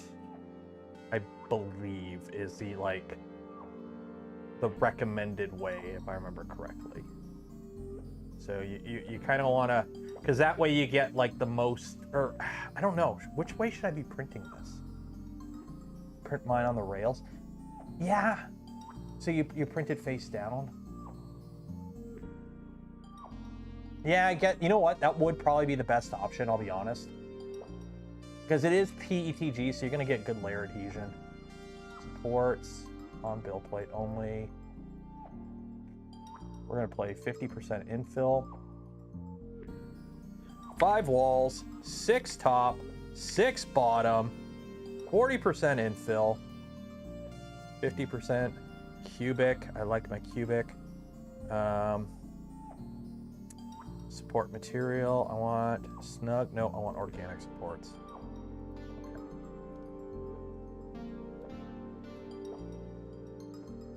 In enclosure to part PTG.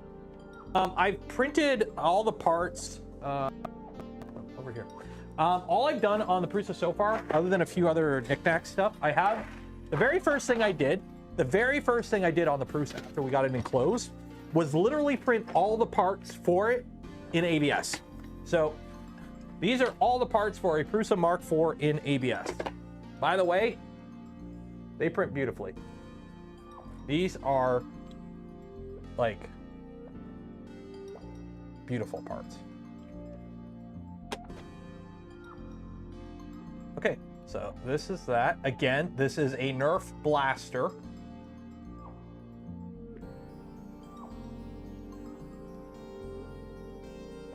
I don't think I need all that support for the yeah, I don't think that needs all that support. Like, I don't think these, yeah, let's,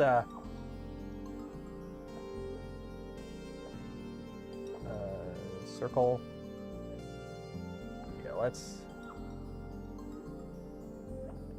get rid of that. I'm not gonna wait. I don't want to waste all that support time on that stuff.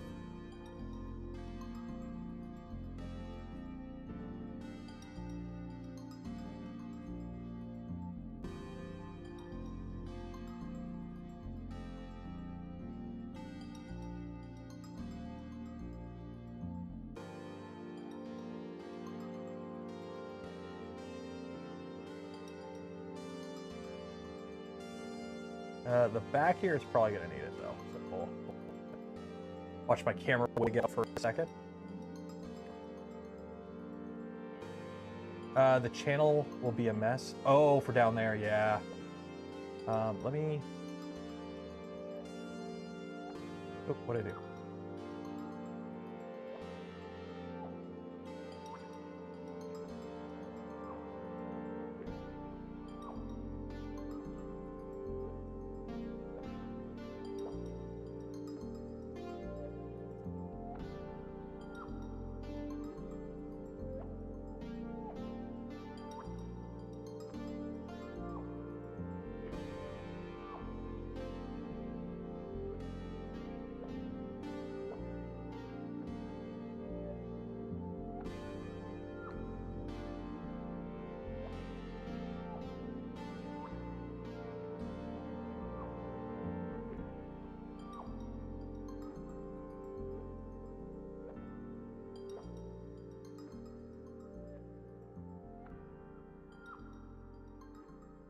Okay, so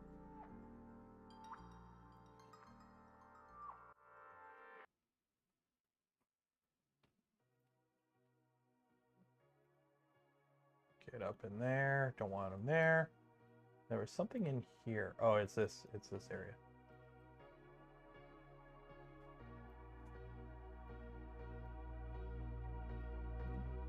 There we go.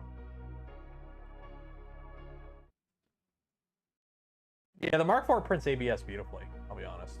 Like, it actually does print beautifully.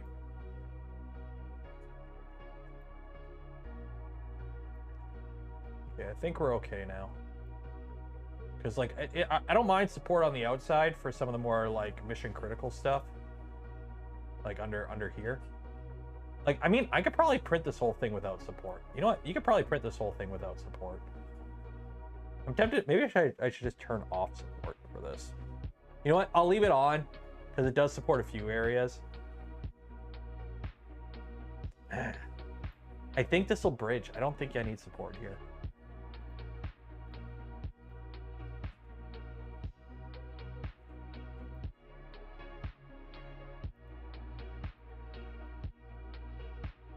Yeah, I don't think I need support there. I think that'll bridge.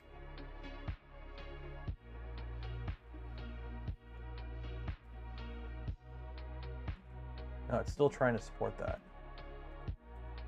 Actually, that ain't too bad. Yeah, why are you still trying to support that? Let's see. I put a blocker in there. You have a blocker. Oh.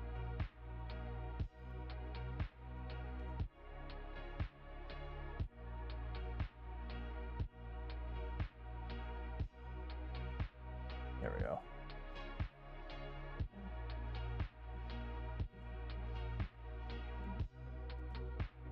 There we go. That'll work. Got to support that little itty bitty bit right there.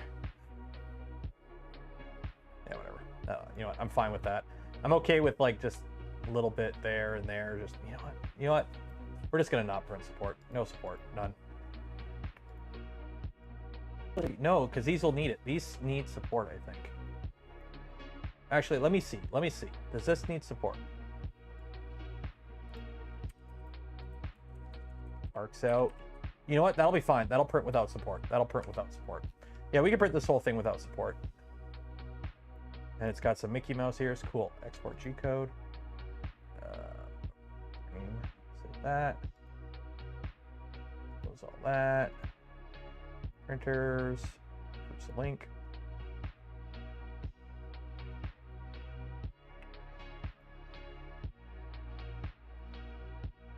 Where did I save that G code to?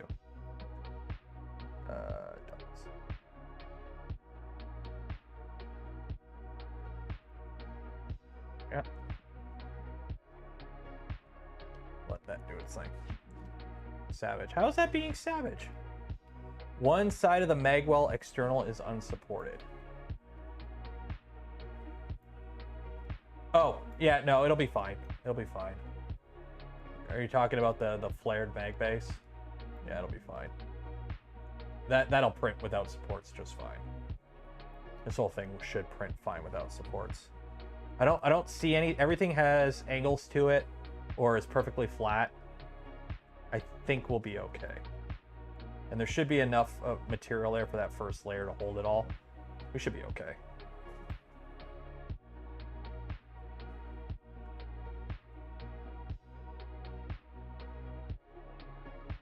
Gonna bridge two directions at once. Find out. So what it'll do, it'll bridge across there and there. Yeah, we'll be good. That'll be fine. That'll bridge that. That'll be fine. And it bridges across there. Yeah, that'll be fine. That'll be fine. Okay, storage. Where's that? Is there a way to sort by date? No, that's kind of annoying. Okay, where'd it go? What I call it again? Frame. There it is. Frame, texture, start print. Cool. And that'll do that. Sweet. Oh, by the way, shoot, that was what I was gonna do. that was the other thing I wanted to do tonight. Is I got the quick release cable kit for the Mark IV. So I wanted to do that with the Mark IV, but I've already started the print, so we'll do that next week. So this is something to do next Saturday. I forgot about that. I put it in the machine so I knew I had it, and then I forgot about it. So yeah, so now we have the cable kit for the Mark IV. So now I can put the quick release for the power supply in there. So we're gonna need that. We're gonna need that. What else? Oh, okay. So we did the Fadus filament dryer. So now say hello to Creality's filament dryer. There you go. Am I supposed to talk about this? I don't know. Creality sent it over. So here's another random oddball unboxing for you guys. Oh, ooh, power cable. Okay, so this is actually a dryer. So that is a dryer. Because the Fadus one is just a dry box. This is a dryer. Okay.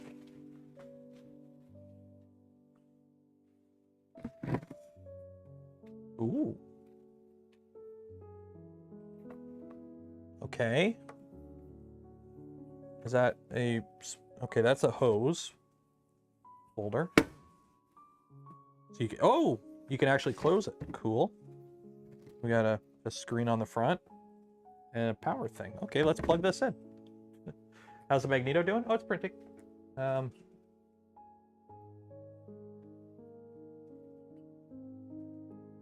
printing. Looks like it's from Daft Punk. What's the Prusa doing? Oh, it's heating up. So let's see how this works, because I need to dry some filament. So this will be handy. So let's plug you in. Okay, turn that off.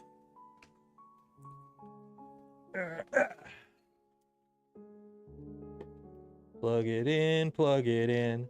Hopefully they sent me the right one. Okay, turn that on. Peel that. Ooh. Okay, I have an on button.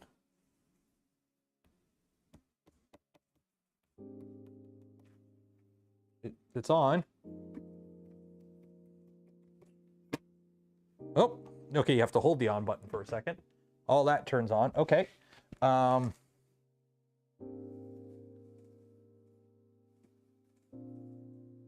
Okay, so PV, I don't know what PV, what do these even mean? Okay, so real-time temperature, so it's 16. Drying temperature is set for 70. Material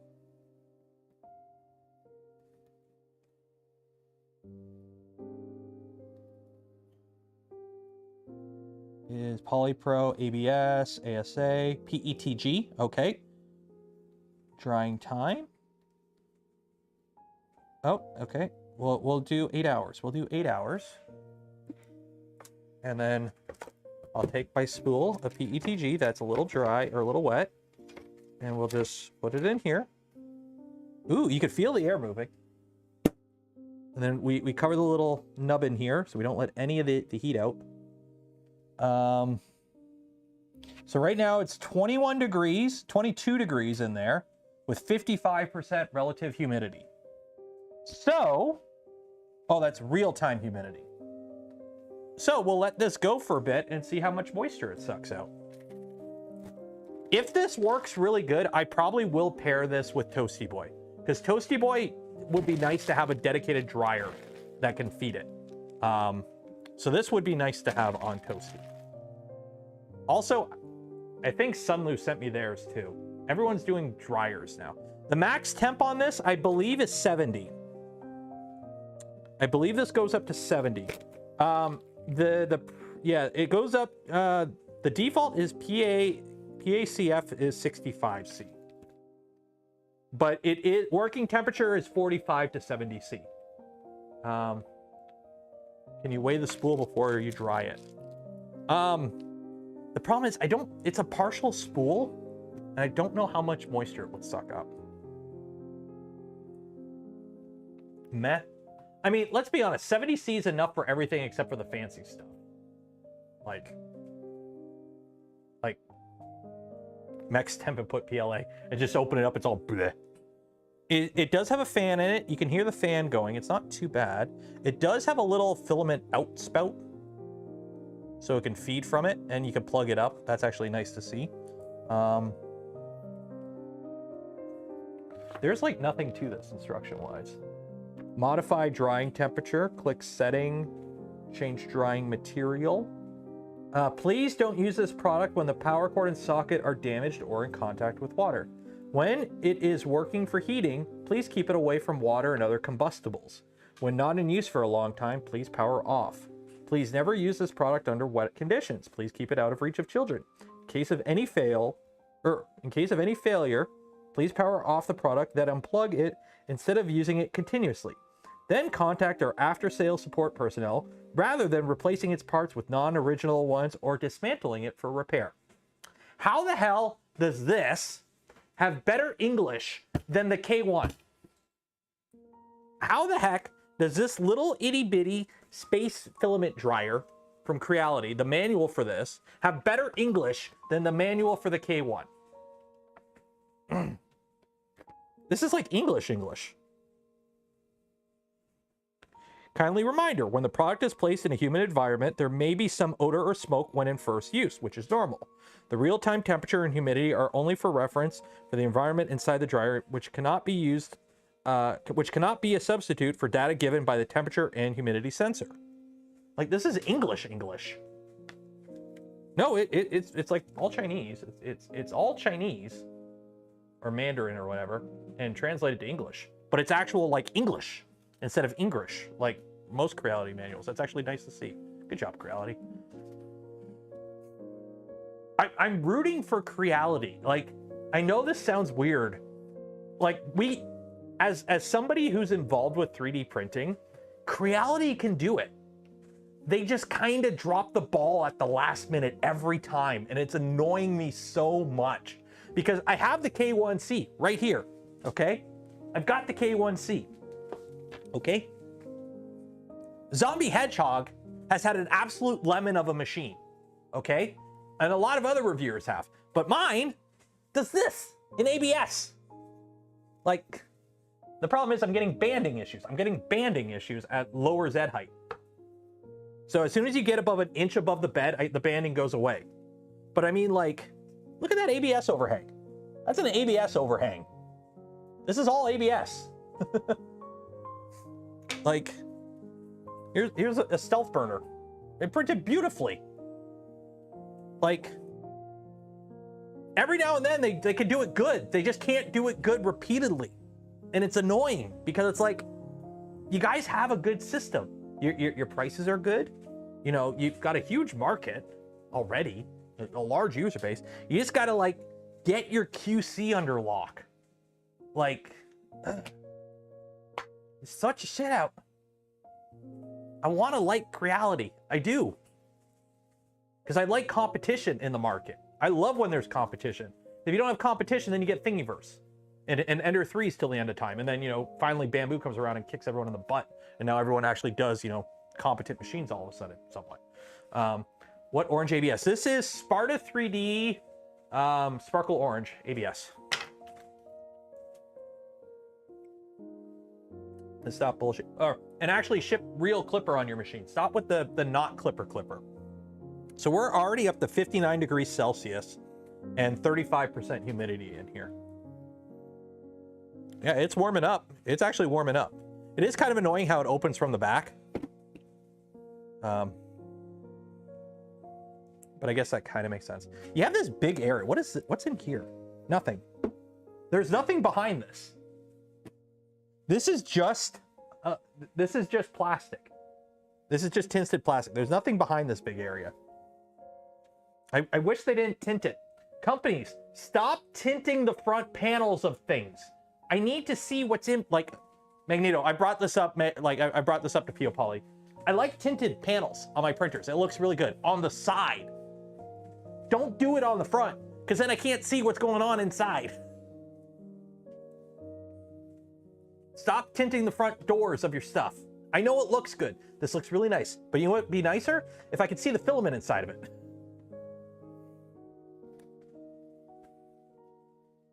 How's that coming along? Oh, that's coming along good. Actually, how is oh, I don't have that saved anymore. Okay, not a print to chill stream, more like a print and rant. Are you new here, Matt Cat? We usually end up ranting about something once per stream. Also, I'm trying to fill air. Oh, shoot, the rocket launch. Oh, no. Oh, no. I forgot about the rocket launch. Oh, no.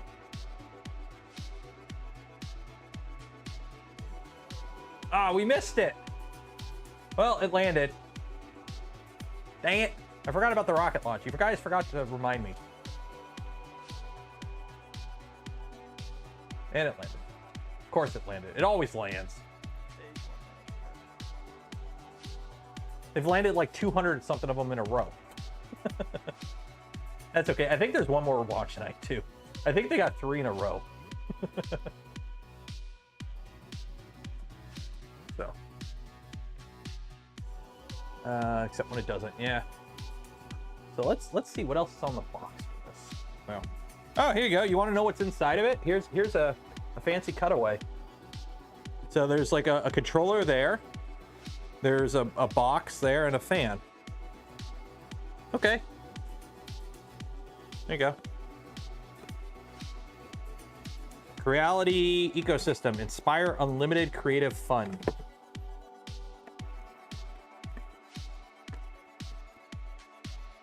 Creality space. Okay, I will give them why is this camera frozen on my butt? I will give them a little bit of English. Creality Space Pi Filament Dryer. The warm product. I'll give them credit for that because I find that funny. Is Papa Joy P out of action? What do you mean out of action? What do you mean out of action?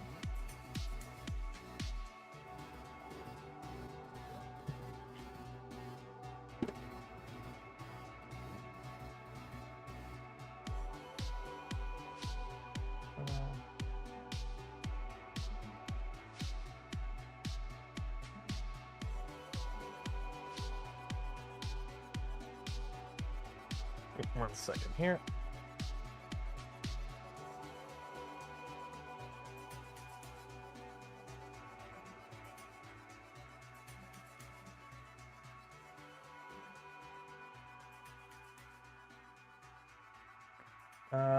Twitch meta. What Twitch meta? This isn't Twitch. Oh, I can't do that. I don't have my clear chair. I see there's no panel on it. Figure you're repairing something. Panel on what? What? What? Oh, Big Papa Joey P. Oh, the printer. I thought you were talking about Joe, like Joe Prusa. No, yeah, we're working on it, but today we're gonna be fixing it on Saturday, or correction, Tuesday is the repair stream. Today was just a teardown because we needed something to do today. Because I went through something I wanted to do, I forgot to do because I started the printer because that's printing now. I wanted to do something on that, but we ended up starting a print, so now I can't do the what I wanted to do on this originally. Because I've got the I was gonna do that. I'm like, okay, we'll tear down Tallboy, or we'll tear down Big Papa Joey P. We'll do the power supply thing on that, and then oh wait, I forgot. So of the 4 things I had on my list, we've done 2 of them. We can't do one of them, and I can't punch it. There you go. I can't remember what the 4th was. There was a 4th thing I wanted to do on stream today, and I can't remember what it was now. Yeah. Although, wow, I really got to shorten that cable. that reverse boat-in is way too long in there. Oh shoot, let me fix that. Yeah, that reverse Bowden is way too long. Oh well. I mean, whatever. Okay, so what are we gonna do now? What are we gonna do now? This is going pretty good. This is at 60%. It's at 60 degrees and 33% relative humidity. Or real. It's actually.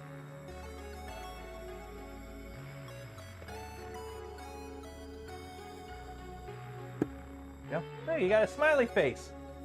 It is. Look how much humidity is in there. Wow. That was wet.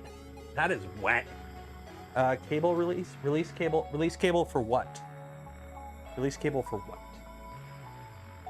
Make sure you don't throw away the PEI tube in the box. It is 36 long chunk. Throw the pies Bowden. Oh, is there a Bowden tube in the box?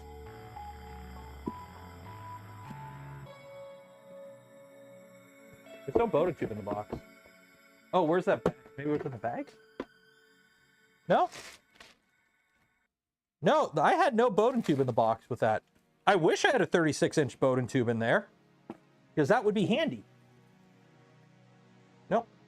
That's a power cable. Nope, there was no Bowden tube in the box. I didn't get a Bowden tube.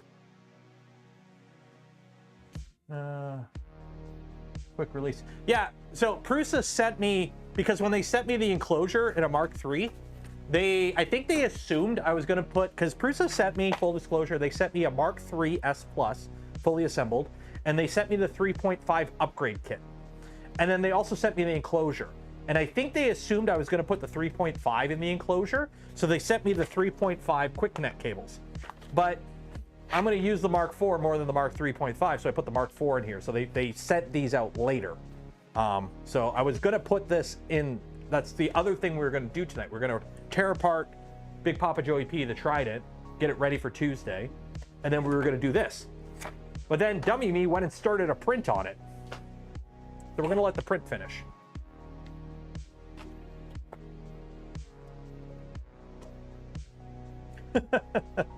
Hi, Steve. Everyone say hi, Steve. I would do CNC stuff, but I don't want to. I can't fire this up at night. Everyone's in bed, and while the noise of that doesn't transfer into the house too much, it does transfer to the house. What else can we work on? Like, I could start sanding. If you guys want to watch me sand stuff, but I got to do the whole Helldiver suit still.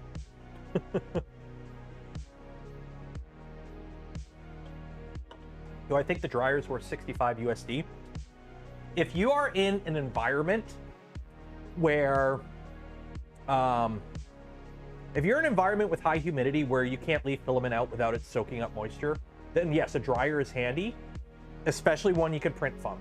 This one you can print from. I mean, it'll go up to 70C, so it'll keep everything except for like the really exotic stuff like Peck and Ultim and whatnot dry. It does have a fan in it. I don't know if you could set this in a like keep something dry continuously mode, or you have to like manually turn it on and off. Like I don't know if you could tell it to like keep a humidity under a certain percent mode. I don't think you can. That would be kind of nice, but it is nice to have. It depends on the use case. It depends on the user and the use case. Like if you only need to keep one dry, I know Sunlu has like a 4-bank one. You can also DIY something. I mean, hell, what I used to do, literally what I used to do, let me grab this out. This is my normal filament dryer that I use for drying filaments. This goes up to, what, 70C? Yeah, this goes up to 70C. I bought this at like Value Village for like 10 bucks. I cut out all the little circles in the middle, and I put a filament in there. But what I used to do, if I had to print something that needed to be dry while it was printing, Lazy Susan, hey, look at that. The spools of Polymaker filament, which you can win by entering in the link in the description or check out the affiliate link. Doesn't cost you anything extra, go a long way in supporting the channel. These fit perfectly in the Lazy Susan. So I would just, you know, sneak a Bowden tube in here from the side and just like tape it up. That's why you see tape on it, because I would plug the holes with tape, and I would just let it print from inside here, and the Lazy Susan would just do that. So that's what I've done in the past. But now that Creality sent me this, I will probably use this until the one Sunlu's sending me comes in. because that one holds 4. So. But yeah, anytime you're printing, like, it depends on your environment. I live in Canada, so pretty much all the houses here have air conditioning. So in my house is climate controlled and it's air conditioned. So that means my interior humidity never gets crazy high. Even in like the summer on the most humid day, inside doesn't get above 40-45% humidity at the worst. In the winter, I mean, considering I wake up every morning with like a bloody nose because it's so dry in my house, it's not really an issue. So I've left out spools of filament for years that print fine.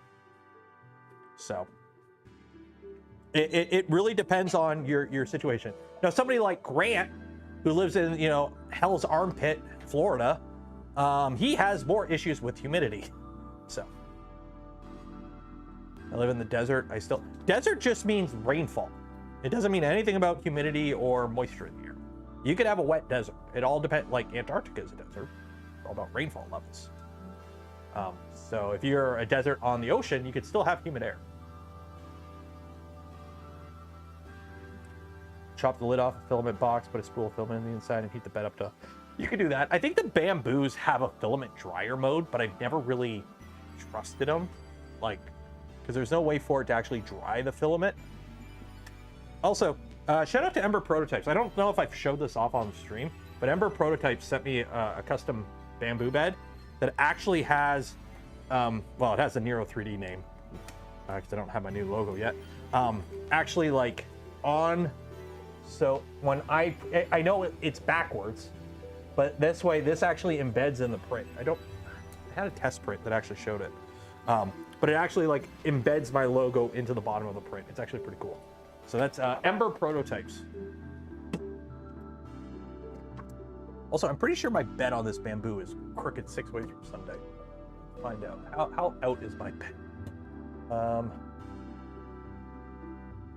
Settings, tools, bed mesh calibration,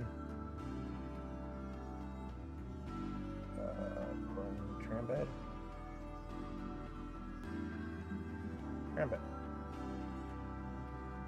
run diagnostics. There you go. Let's do a bed mesh. New logo soon, working on it. Cheers, Rose. Diego, is it Jesus? Diego Jesus. Okay, I think it's time. So today, it's been a hot minute. I got some Wisers. I don't have much of this. I've had this for like a month. I don't really cut down on the liquor this year. Also, we haven't done Saturday night stream, so I haven't been able to do Nero After Dark in a bit. Rose, yay, drinking time.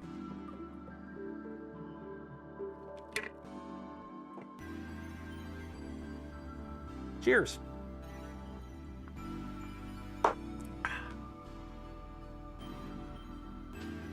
That extra long Bowden tube is going to annoy the heck out of me. I really got to shorten that.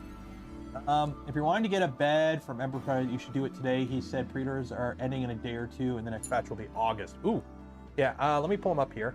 Ember Prototypes. So I just want to give him a shout out. They haven't sponsored anything. He just reached out to me. He's like, hey, do you want a custom bed for a bamboo? I'm like, yeah, sure. So here's the site. Just Google Ember Prototypes. Canadian company.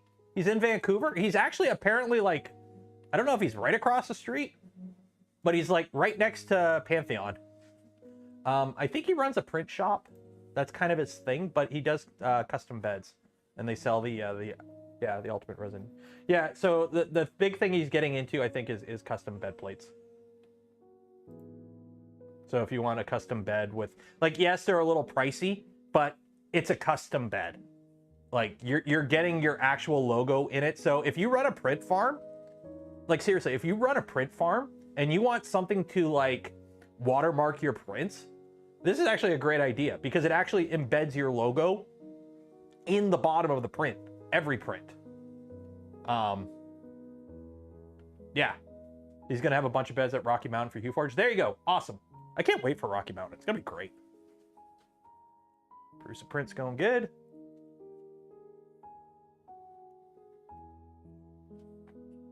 Let's print something on the Tico. Are you mad? It's art. Honestly, I don't want to print anything on it because the fact that it still works is amazing, and I really don't want to risk it. But I don't know where my camera is. I gotta look for it. I have a burner phone that actually has like all the Tico stuff on it. And I don't know where I put it. It's somewhere in this room. Is it PI? It's PI. Build tack. Build tack.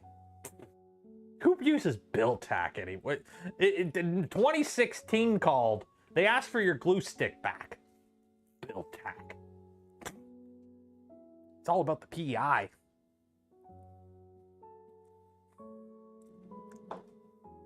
The lifespan? It's PI. It's PI. Calibration complete. Ooh. Okay, let's see. How bad is my bamboo bed out? We are out from negative 0.7 millimeters to plus 0.2 millimeters. So we have 1 millimeter of curve to my bed. Awesome possum. Tram bed? Okay, cool. Step 1, set the bed screws to their baseline tension settings as described in the manual. Tap prepare button. Okay, so let's see here.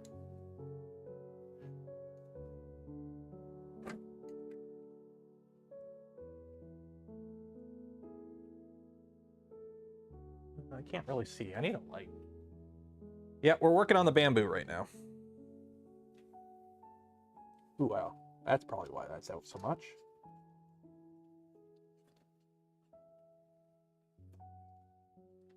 It was fun. It took me an hour and a half to prepare. Okay. So, by the way, this is all stuff that you can do with X1 Plus. So if you're still running your bamboo on, you know, the firmware they gave you, why? Put X1 Plus on it. Okay, so that's going to do that. Okay. Tap the prepare. Tap the 1 button. Okay, cool. So then it goes to there. So we're going to do the front left lead screw. Tap the, adjust the front screw. It barely touches the bed. Okay, cool. Oh, wow, that's way out. Okay. We'll go front.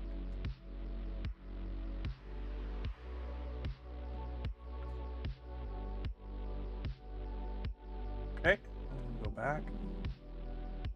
Drag right across the bed.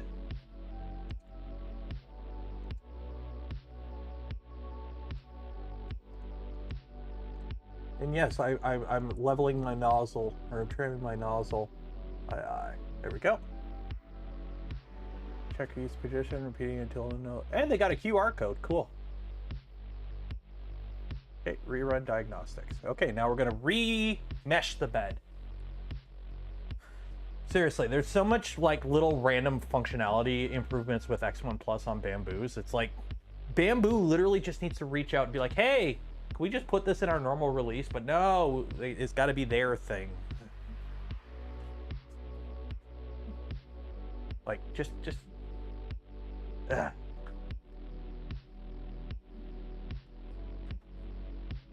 Glue stick is the mod. Hey, you know what I have been using?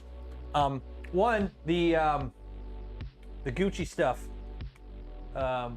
This stuff, the nano polymer adhesive from Vision Miner is great. But the stuff that I got from the Armchair Engineering guys, the Instagoo DIY bed adhesion, that they give you like a baggie of white powder that you add ISO to and mix it up yourself. This is pretty good on ABS at least. I've been using it on ABS and it's been working pretty good. So, frankly, I haven't had much luck with PI or any build tack like. Okay, so cream of botulism soup. Great name, by the way. The key, let me grab, because Prusa, I got a ton of these. So with PI, you have multiple different options, right? You have sticker, which works. Sticker is great. The advantage with sticker is if you screw it up, you peel the sticker off and you put a new sticker on. Really good for PI, or correction, really good for PLA. That's about it. And then you have textured, which, you know, with textured, you have a bumpy texture. I prefer textured. My go-to for everything is textured with a little bit of seasoning. I very rarely run PEI by itself. I get a PEI bed, I clean it with soapy water, like dish soap water, clean it very good, dry it off, make sure there's no residue, and then I'll put on Vision Miner or the Instagoo or some other like bed adhesion helper that you put on wet, you spread it on the whole bed and you let it dry. I usually do that, and that's about it. That's all I do. And then Prusa has my favorite bed surface, which is satin. The satin beds that Prusa makes, they are textured PI, but it's an extremely fine texture. Like you can see it in the light, so it has a texture to it, but it's very fine. It's nowhere near as aggressive as textured PI. That's why it's satin. Really wish they sold these in generic size. I really wish Prusa sold these as their own thing in like standard sizes. Fabrico has satin beds now for bamboo and others. It's amazing. I don't know if they do the same process. Like, I've seen behind the curtain how Prusa does the satin beds. I really want to know if other people do it the same way. No, unfortunately, I can't show you. Bed calibration complete. So we went, oh, that's actually much better. We went from my bed being out 1 millimeter to being out 0.6 millimeter. I'll take it. But, you know, this is the downside with not having a properly, this is Bamboo's downside. Their bed is not a proper bed. Like correction, how do I word this properly? It's not a well-engineered bed, because pretty much every bed on a Bamboo that I see is tacoed, and this one's tacoed. So you can see we got high all down the middle, and then front and back are low. The bed is tacoed. My Bamboo bed is tacoed, and you can't do anything to fix it because there's no, like, it's not a precision surface. It's the same as a bed on a Prusa, but it's on a plastic frame. So, well, it does have a metal frame. It has a metal skeleton, but it's nowhere near as rigid. So it works. You run a bed mesh, but.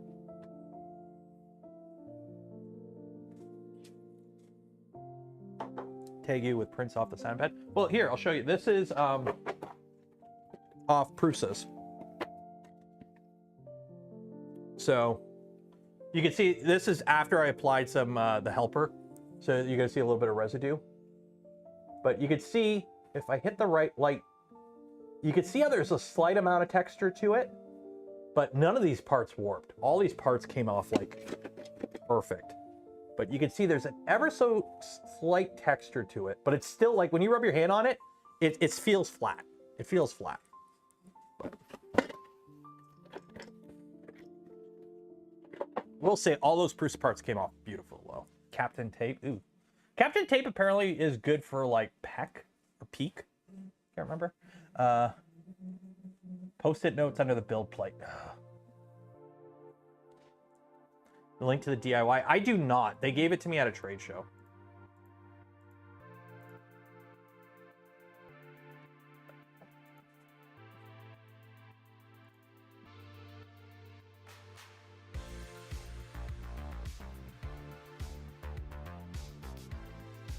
Doesn't have that Ender 3 feel.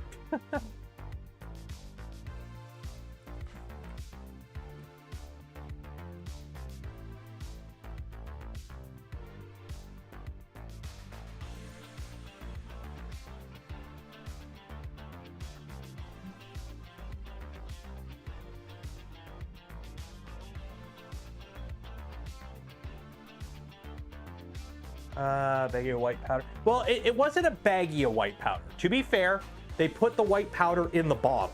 You just add like 50 milliliters of ISO. So you just add, or correction. Oh, wow, I screwed it up. You're supposed to add 25 milliliters of ISO and 25 milliliters of water. I added 50 milliliters of ISO. I'm sure it'll be fine. It's been fine. So you mix it up. So you unscrew the lid, you put the stuff in, and you shake, shake, shake, and you're good. It made it through airport security, so it couldn't be that bad.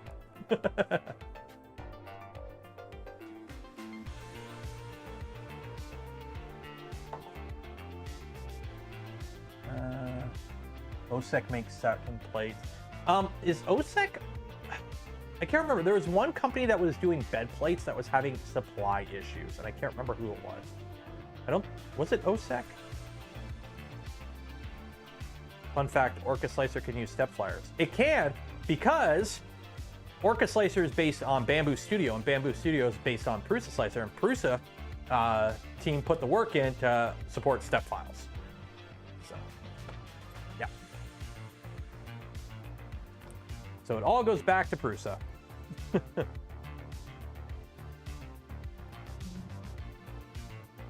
You did eventually get yours. Okay, that's good.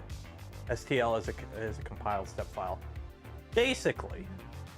Also, it's funny when STLs aren't source, and then you get people that are complaining if you give them a step file, and they're like, "No, I want source," and it's like, "This is what you're getting."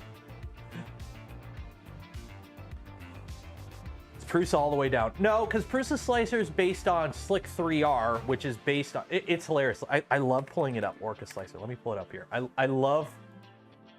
I love this part right here. Where is it? Where is it? There you go. I love this part. License. Orca Slicer is licensed under new Afiro version 3. Orca Slicer is based on Bamboo Studio by Bamboo Lab. Bamboo Studio is licensed on the blah, blah, blah, blah. Bamboo Studio is based on Prusa Slicer by Prusa Research. Prusa Slicer is based on new blah, blah, blah, blah. Prusa Slicer is owned by Prusa Research. Prusa Slicer is originally based on Slick 3R. Slick 3R is licensed under blah, blah, blah, created by Alexander blah, blah, blah, and many contributors. The new Afiro Polymaker, so it's turtles all the way down. What about Aquanet hairspray? I'm hooked on it. I have never used Aquanet. I've never used Aquanet. I've never gone out and bought hairspray to use on a printer, ever. Yeah, I've never used Aquanet. I've never had to. Because I went from my Monoprice Select Mini had build tack on it, and then I ended up putting a mirror on it. And then when I built my V1, I used a mirror, a clean mirror, perfectly clean mirror. A 12 by 12 inch mirror I bought at Lowe's on my V1. That worked perfect. Just plain old glass. Until I built my V2. And when I built my V2, I put a sheet of PI on there, and I've been on PI ever since. Occasionally glue stick to like a little bit extra, but yeah.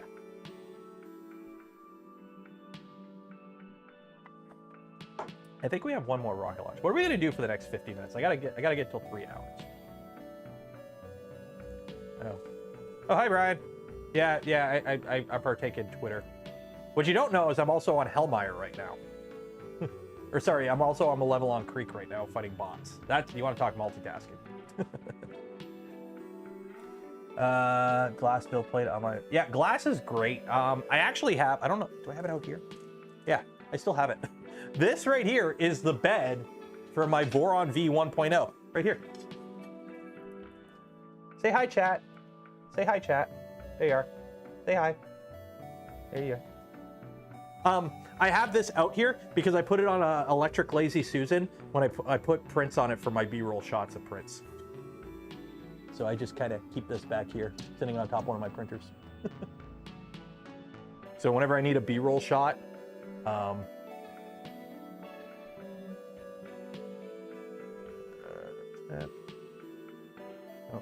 okay, import.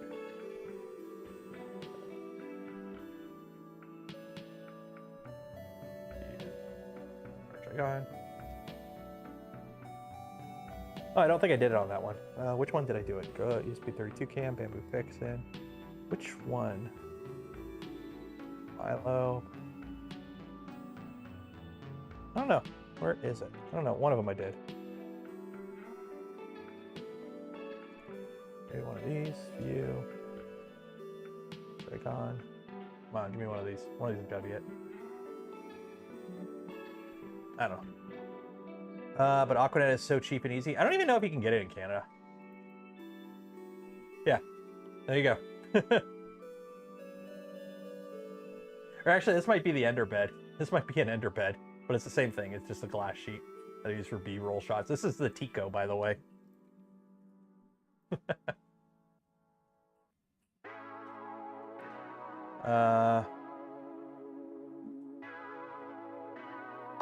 On the custom firmware on Bamboo, are you still restricted to the older firmware? I'm on 1. What, I don't even know. I'm running X+1 1.0. So I'm on firmware version 1.07.02. So I'm on the newest firmware.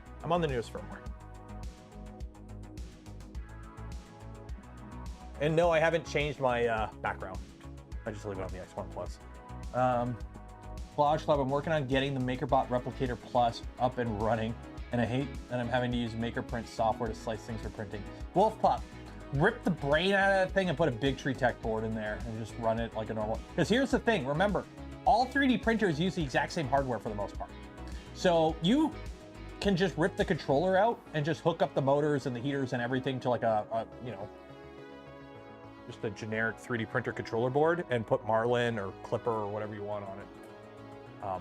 That's what I would do if I ever got my hands on like a replicator or any of the machines that have proprietary firmware and require a specific slicer.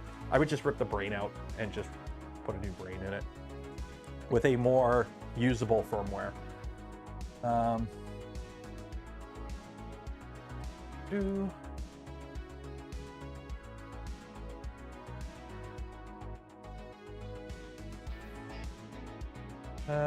Is there one more? I think there's one more launch tonight from SpaceX. There's like 3 tonight. Have you seen the frozen Acro printer that's being kickstarted?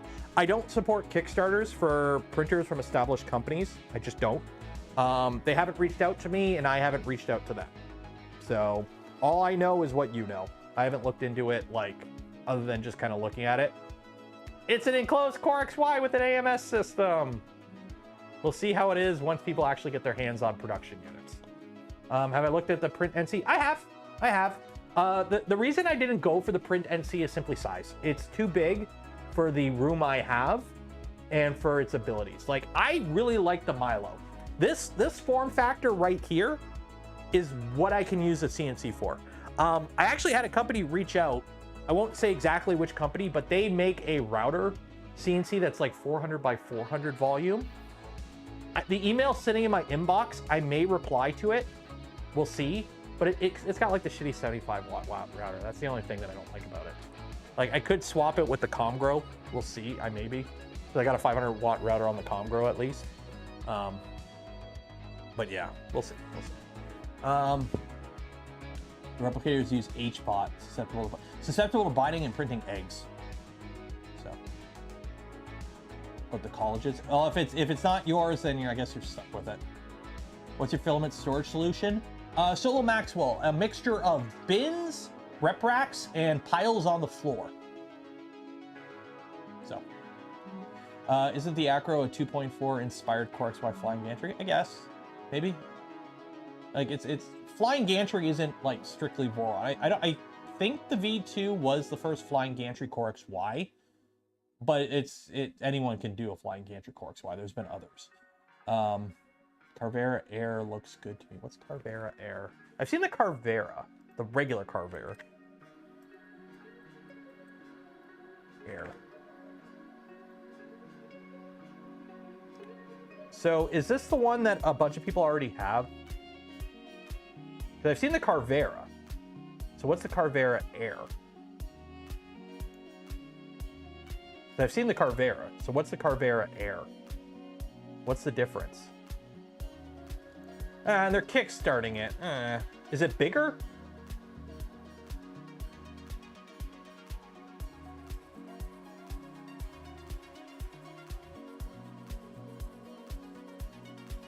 So what's the difference between the Carvera and the Carvera Air?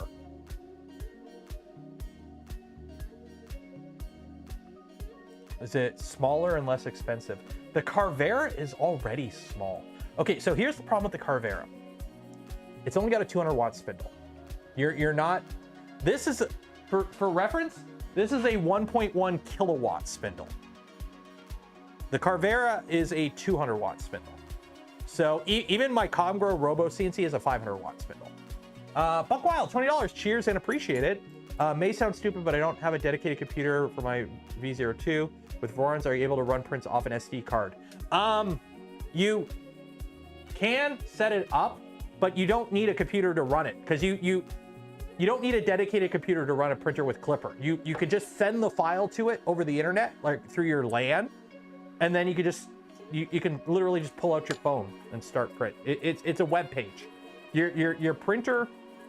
So for example, right now, you know, I got the Magneto running right now. So you just have an IP address because it's on your home network, and hey, it's printing. So you could just, you know, you upload files to it through the, you know, your home network. So you can slice it on your computer. You can upload directly from your slicer to the printer if you're running something like Orca slicer, or you can just, you know, save the file and then just, you know, upload it. And then once it's uploaded, you can hit print, and it prints locally. So if you've got a Voron, you got Clipper most likely, and that means it has a Raspberry Pi. So when you print the file, it's running on the Raspberry Pi. It's not running on your computer. You don't need to run your computer.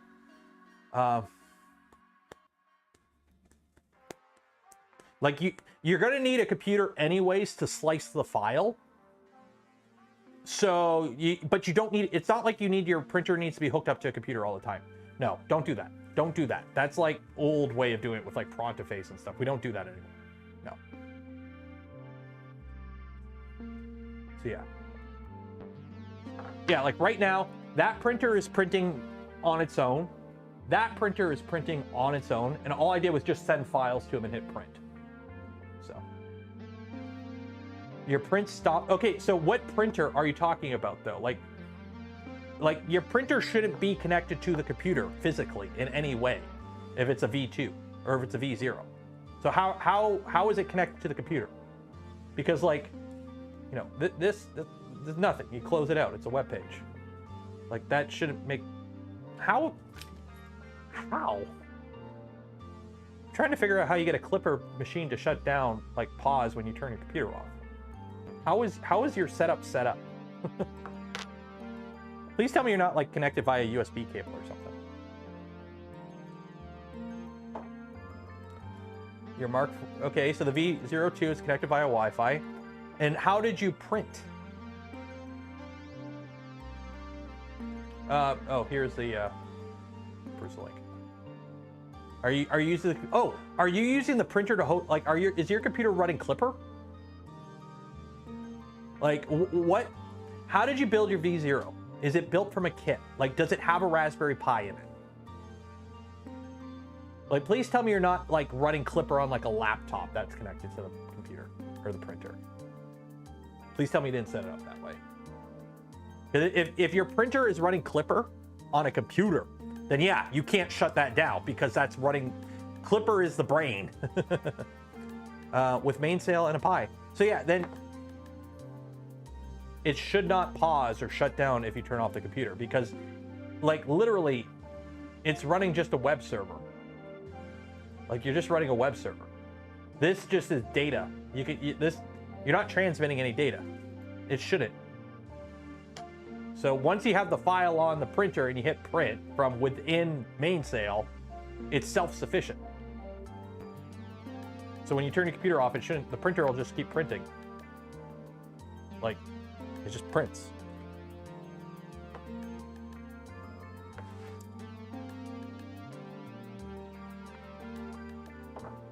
I run my printers from a dedicated Linux server on my rack. So Fabrico, in your case, that makes sense. If you have a lot of printers and you have a fixed position thing where you can do that, that kind of makes sense, especially if you're, if the computer on your rack has a UPS. That's actually kind of really nice to have. We're going near after dark. That actually kind of makes a bunch of sense. So,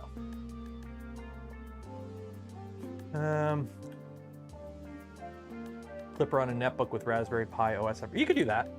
You could do that. For a while when Raspberry Pis were hard to get, you know, now, you know, I got a Pi here, I got a Pi here, I got a Pi here. Is that a Pi? I don't know. I've got Pis everywhere now. Pis are common now. But back when they were hard to get, a lot of people were running old laptops or old desktops. The one thing you need to think about, and a lot of people overlook this, is power requirements. I leave my printers on all the time. So when my printers are in standby, the controller board's powered on, but none of the fans are on, none of the heaters are on.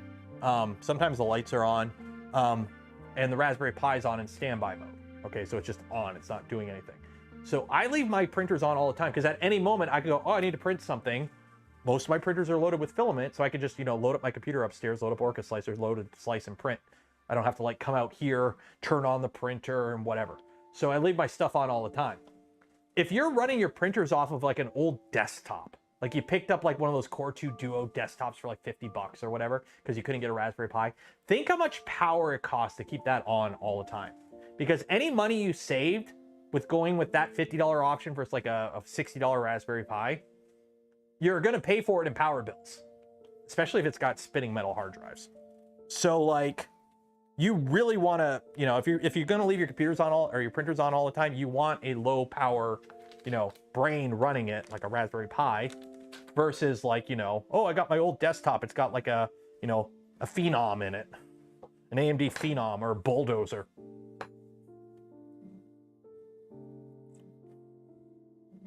So, yeah, you don't even need Wi-Fi. Like theoretically, like once the print's going, that printer can live in an like a, what is it, anechoic chamber, and it'll be fine. You just need the network to connect to the printer to load the file and send the command to print, but it's all local at that point. How's this printing? It's printing good. I'd show you the video, but I can't get the ESP32 cam ain't working right now.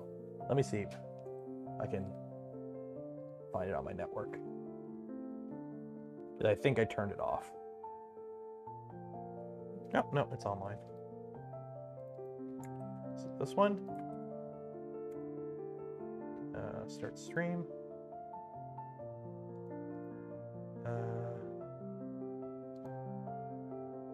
Oh, no.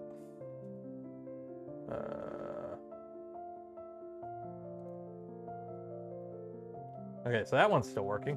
So hi guys. ESP32 cam's still alive. Where's the other one though? Oh, there it is. 171. Oh, that's why it wasn't working. There we go. Yep. So yeah, for those wondering, hey, the ESP32 cam still works. Oh, let me turn the light on. Is the light on? Oh, it's on. It's just dark in here. Yeah. So yeah, it still works. Again, you're not getting crazy frame rates out of it, but that's enough for me to look at it when I'm upstairs going, am I making spaghetti? Nope, the print's still printing. We're good. So. Yep, so both of those ESP32 cams, by the way, have been plugged in and online since that video, and they're still working.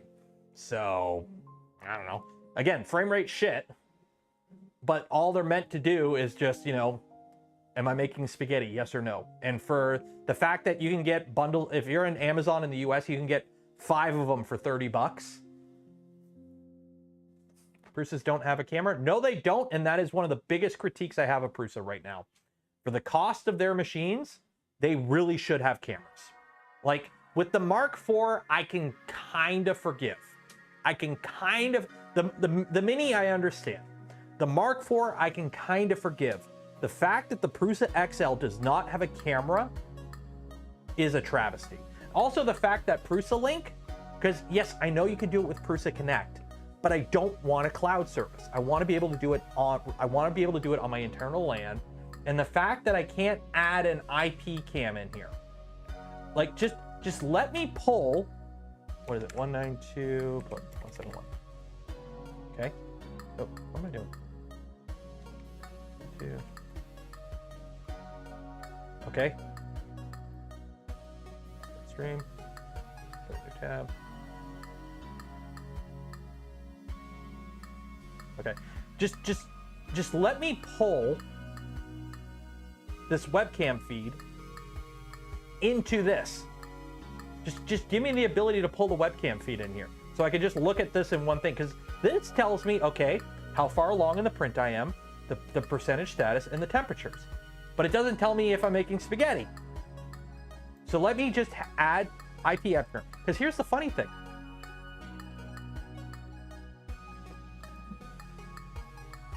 Let me fire up the Milo. Printers, web control.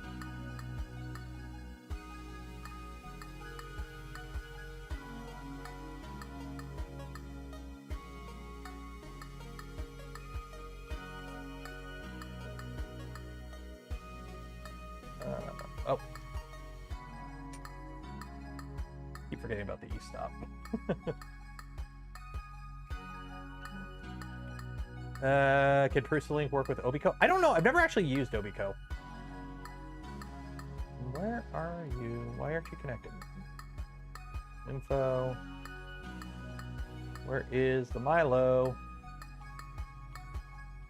Millennium Machine. There we go. Oh. Did you move on me? What was that? 213? There we go. Come on. Come on. Connect, damn it. Being a butt right now. See, this is the thing. I go to try and show a use case and it's not working.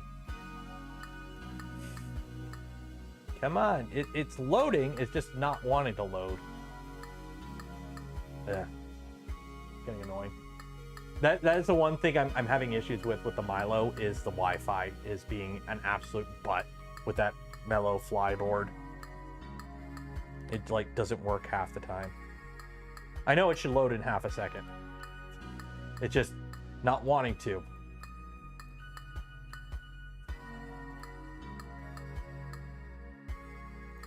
Also, I don't know what happened with a bunch of my IP addresses moved around. A bunch of stuff I had on static IPs aren't on static IPs anymore. And I don't know why. They all moved like up or down one number.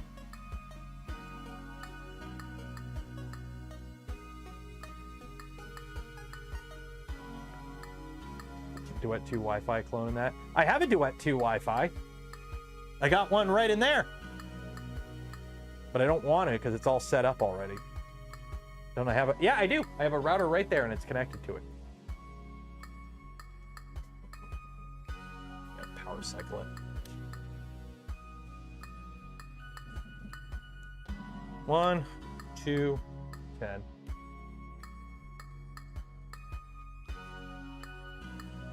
The router update itself. I don't know. I haven't actually. It's a Ubiquiti router. I've never actually set it up with the app. I don't have the Ubiquiti app. I just kind of set it up like default, like through the phone or whatever, and just set it up, and I haven't touched it since. I earn for Ethernet. I know. I wish I had Ethernet.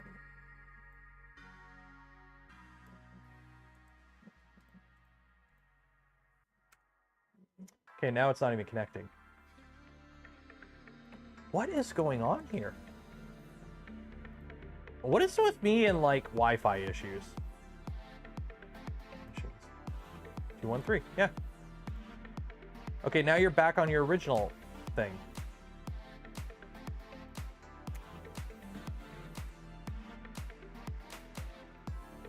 Yeah, you're on 213. Okay, why aren't you connected? There we go. Nope. Duet web control. Come on. There we go. Okay, so fun fish fact. System. Or where is it? Where is it? General. Enable webcam. Webcam URL. So I can do, what is it? 192. What is it? 171. So start stream. Okay, open image. Can you, how do you get the stream in a separate tab? Is it just /stream? I don't know. But you can put your webcam URL, and if you have a webcam, it shows up in here.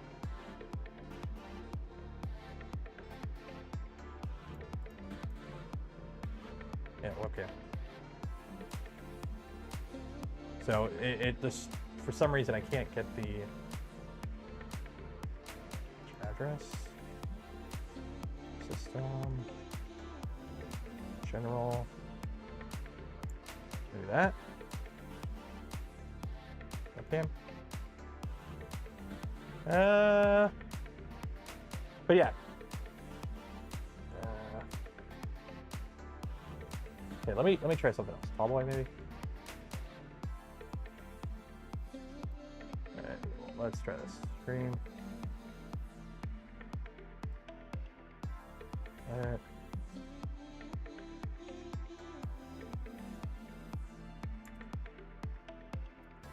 Okay. Okay, so there's the webcam for that one.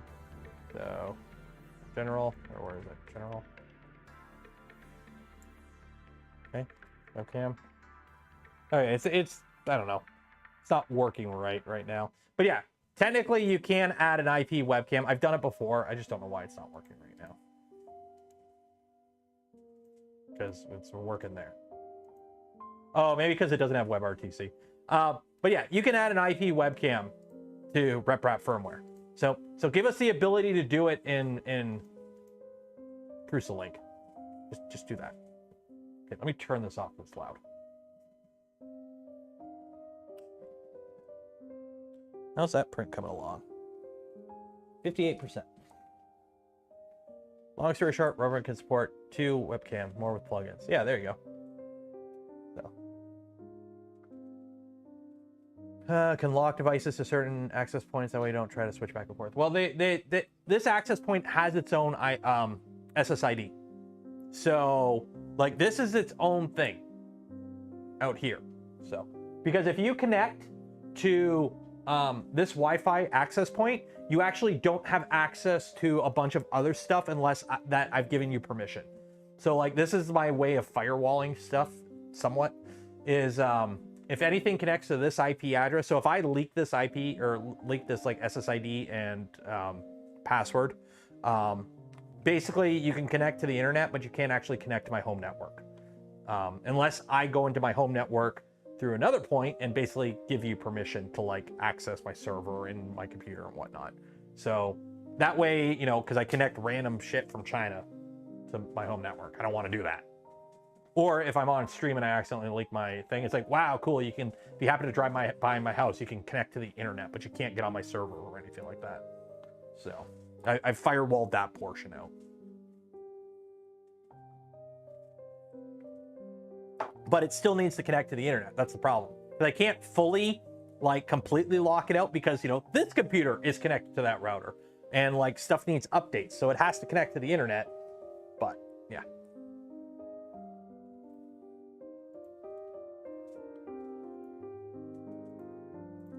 Okay, what are we at right now?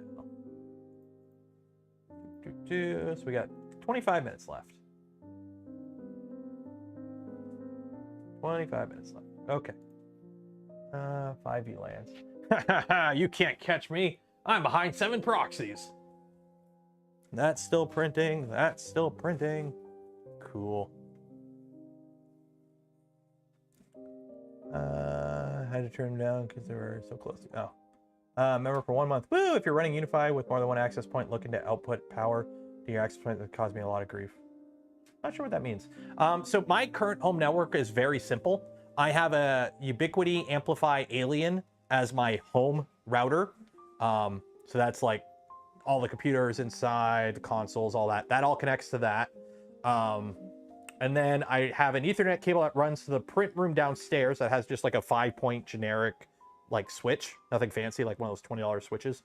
The desktop's plugged into that room, and I do have like another access point, Wi-Fi access point in that room, but I actually no, I don't have a Wi-Fi access point in that room because I just connect to the Ubiquiti router down there. And then I have another Ethernet cable that runs out here to a Ubiquiti 5 access point wall thing that's also Wi-Fi. So technically, I only have 2 routers on my home network. I have my internet fiber. I have my fiber router. That's just the fiber internet. That's Ethernet to my Ubiquiti Wi-Fi Alien. And then Ethernet to the computer room has a switch. The print room downstairs has a switch. And then I also have an Ethernet run to out here where I have a switch and a Wi-Fi router all in one. So that's my setup. It's can I show it here without actually like leaking system topology? Okay, that topology is horrible. So right now I have, let's see, 1, 2, 3, 4, 5, 6, 7, 8, 9, 10, 11, 12, 13, 14, 15, 16, 17, 18, 19, 20, 21, 22, 23, 24, 25, 26, 27. I have 28 devices connected to my home Wi-Fi network right now. Or correction, connected to my home network, either through Wi-Fi or Ethernet. I have 28 devices right now. That printer's off, that printer's off. That one's connected, that one's connected, that one's connected, that one's connected, that one's connected, that one's connected, that's connected. Well, that's off, but I could turn it on. That's off, but I could turn it on. I've had 45 devices at one point. I just wanted to see, I went and turned everything on in my house. My Amplify Alien is rated up to like 600 or something stupid like that. So, you're with Bell? Hell no. I'm lucky. We actually have an independent internet provider in my town, and it's owned by a billionaire. And he ain't selling it because he hates Bell. Good old Suckleman.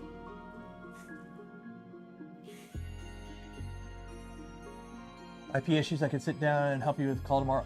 Actually, I should be okay, Spice King. I've never actually had anything jump. I have everything set for static IP. I have everything set for static IP. I think this is the first time I've ever had something jump, and it was an ESP32 camera. So, with home automation, I don't like home automation. I have some Google Homes that I use basically for music and like the news when I'm making food and whatnot. But I'm not a huge fan of putting everything in my house on the cloud. I just don't. Everyone say hi, David. David's here. Hey, David, are you going to Rocky Mountain? You're going to Rocky Mountain, right? You're going to Rocky Mountain, right? Full home assistant. After all the stuff that's been going on with network issues and security, I am just, no. What's the joke? It's like a tech enthusiast has their entire house set up for like home automation. And somebody who actually works in house is like, yeah, no, I keep a shotgun next to the toaster just in case it starts beeping.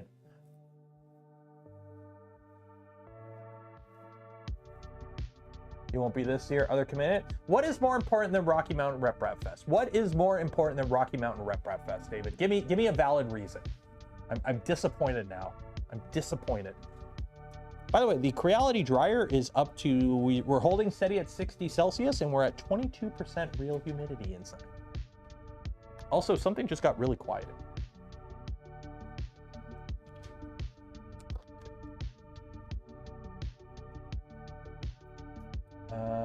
Home assist can be all local. I know it can. I know it can.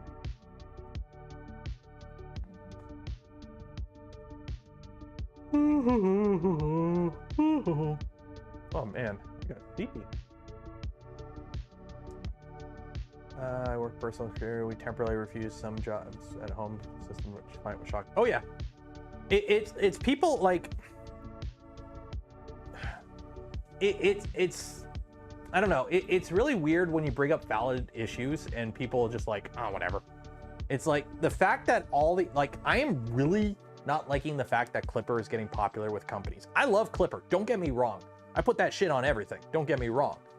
But the fact that all these companies are putting essentially computers in your house that you're updating and connecting to your home network, and they're pulling updates from who knows what servers running who knows what code, and you're just letting that shit on your home network. Like, so far nobody's done anything malicious. But, you know, a lot of printers have cameras now. And for the network security guys in-house that are in chat right now, how many shenanigans can you get up to if you were able to just install a Raspberry Pi in somebody's house that you have access to? What kind of shenanigans can you get up to? If I went, here is a Raspberry Pi, put anything you want on the SD card, I'm gonna give it to a random person, they're gonna connect it to their home network. Like they're just gonna connect it to their home network like a printer. How much shenanigans can you get into? My house currently has 104 IP address, of course, 4 VLANs. But that still doesn't tell me why you're not going to be at Rocky Mountain. All the shenanigans. Yeah, That's the sketchy thing. That's why I'm like hesitant. Like I really do not like it's LTD did a good video on the Android boxes. Everyone was buying those shitty cheap Android boxes for Kodi and whatever and IPTV. And you just buy it and connect it to your network. And what? A lot of them are, yeah. Like at least we know the Creality K1 isn't up to anything malicious. Because let's be honest, the thing's got no power.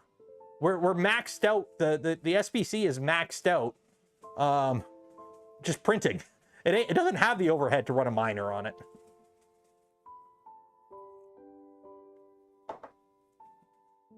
I live in Michigan and would like to attend Rep Fest when Midwest one. Yeah, Don, I'm across the bridge over in Windsor. But yeah, I'm flying for Rocky Mountain. At least has, if you're gonna have, put it this way, if you can only go to one Rep Fest, go to all of them. Okay, whatever one you can go to, go to. If you can make a day trip going to one, do it.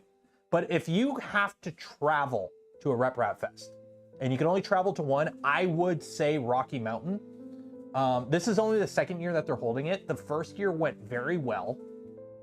They've doubled the size and it's in a very good location because Denver is a hub for pretty much like all the airlines. So you can get cheap flights into Denver really easily. Isolated VLANs and routing rules help mitigate a lot of the risks. Petty Rupson, that's a very good point.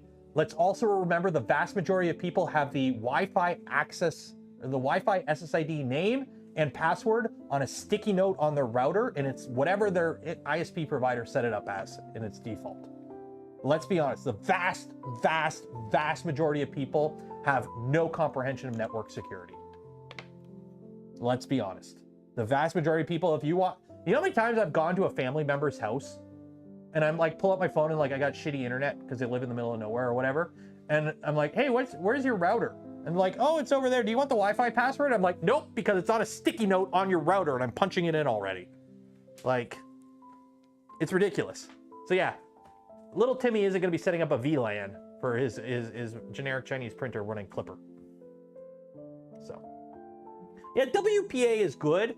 You know, my password is my last name and my first initial in the year of my birth. That's totally original. Nobody's gonna figure that out. So. My God, it's the same thing that's on my luggage. That's at 67%, this is at 15. I will be saying, I've been having a lot of good luck with this Prusa. Prints beautifully. I'm tempted to reprint the parts on it because the parts on it look like poop, but it prints so good. The Wi-Fi. Okay, I'll be honest. My home network password isn't. It is secure in the sense that it's got all the letters and numbers, and it's on paper. It's like really hard to crack, but when you like type it in, it's baby because it's like. A couple up there, a couple down there, a couple up there, a couple down there. So yeah, it's got symbols and numbers, and like to actually crack it takes actually like, you know, when you put it in the security check, it's like extra strong or whatever. But when you go to type it in, it's like, really, that's it? It's like, yeah. It's like, wow. It's like, yeah, it's really easy to put in, but it's really, I don't know. I hope you understand what I mean. Because it gets really annoying having to key it in on things that don't have a keypad. Password is password. Yeah, but it's like P4S5, like the V symbol that isn't a V. O, like that's how you make a strong password.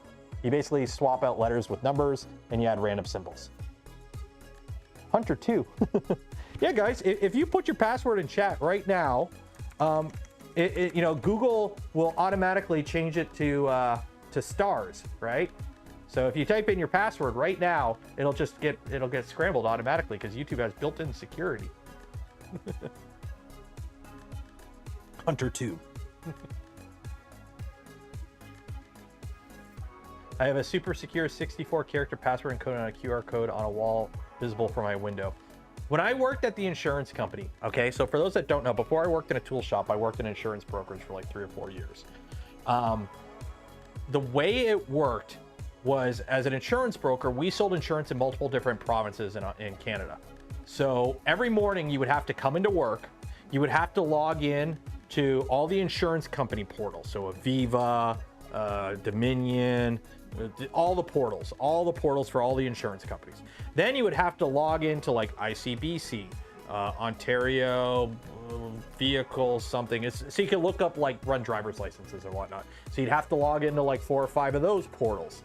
Then you would also have to log into like some stuff for credit checks and a bunch of other stuff. So every morning you had to like log into like 20 different things. It sucked. So you know how we got around that? Somebody at the company made a script that was literally just a Excel spreadsheet, and you would have in column 1 would be the link to the web page. Column 2 would be the user ID, and column 3 would be the password. And every morning you would just come in and run this script that would launch all the windows and auto log you in.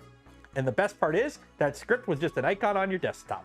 So anyone who got to your computer could just open up the script and just look at all your passwords and everything. Or correction, no, they wouldn't open the script because it was in a folder.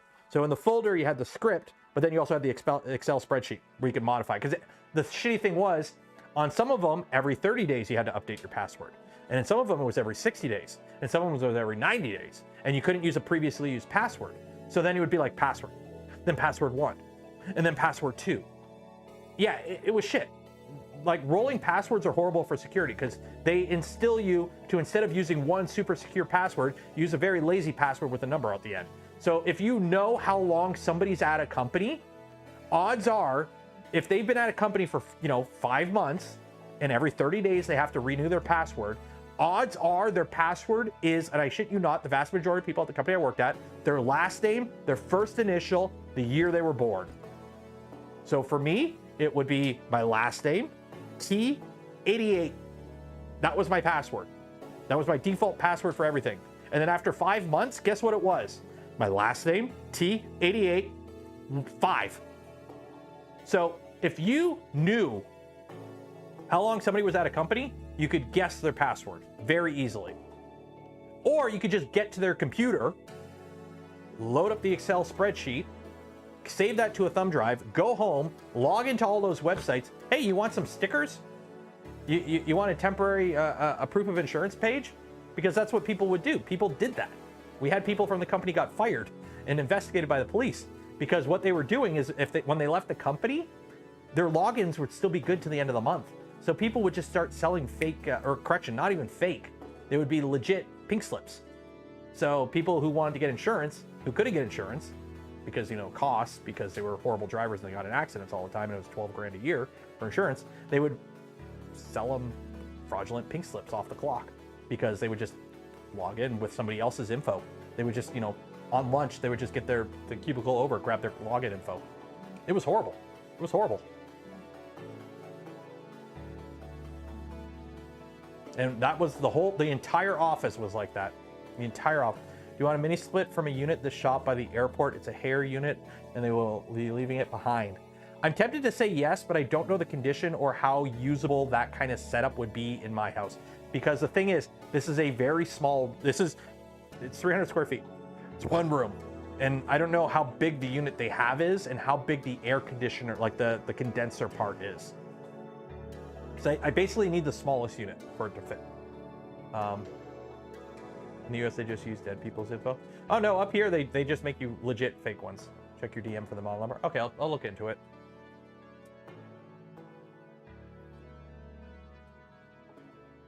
I banned more than 2 consecutive letters of your name or more than 2 consecutive numbers. If I find a password sticky under a keyboard, it's burned. The thing is, the majority of people, you have to work at a company that pays attention to that stuff. This was like 2010 to 2013-ish era. So. Ooh, we got 8 minutes left. Whee! Yeah, tonight's a yapping stream for sure. I thought there was one more SpaceX launch tonight. I think there was supposed to be 3 today.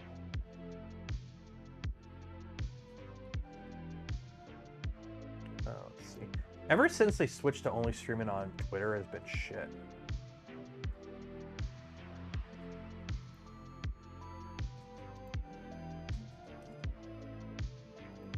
Upcoming launch. When is the launch?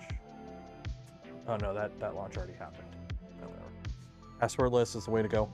I use auto-generate. A lot of the time I just use I use a password manager for a lot of stuff, and then I just auto-generate like a really complex password for a lot of stuff I use. Some of the stuff I don't. I do use personal passwords for a bunch of the stuff I commonly use, but a lot of like my banking and whatnot, I use password generation and a password manager. I'm not going to say which one, because you don't need to know. I had 3 people fired last year for writing down passwords. Here's the thing. Were they writing them down because they were lazy, or were they writing them down because they got bored of, like, they got tired of the bullshit rules? That's the thing. Like, the reason everyone started writing down passwords where I worked is because it was all the bullshit. You had 20 plus passwords. They all had to be switched on a rotating basis. None of them could be the same. And like, it just got really annoying really quick to keep track of all that. And they wouldn't let you install anything on the computers or anything. So you couldn't use like a password generator. Like, you couldn't put like a software on your computer to keep track of the passwords. Like, you couldn't do that. So we had to use what the computers have, which was Excel. So blame the company's practices, because they're like, well, we can't let you install stuff on the computers, and we don't want to install third-party programs for that in case so we're just gonna, have a blasted hole in our security. So, security is great unless somebody actually can get to your computer, and then we're screwed. So, but it's an insurance company. They didn't care. All they cared about was making, and it was an insurance brokerage. So, if you bought insurance in Canada from President's Choice or Costco Insurance or Aviva or, what are the other ones? Anything under Hub. I think it's all Hub now. Because they sold, the company sold it to Hub. Yeah. So basically, if you buy insurance from like the majority of like the big companies in Canada, Costco, President's Choice, Aviva, yeah, it's all this one building in Windsor that it's all run out of. It's a farm. It's an insurance farm. It's a cubicle farm. It's all that one company.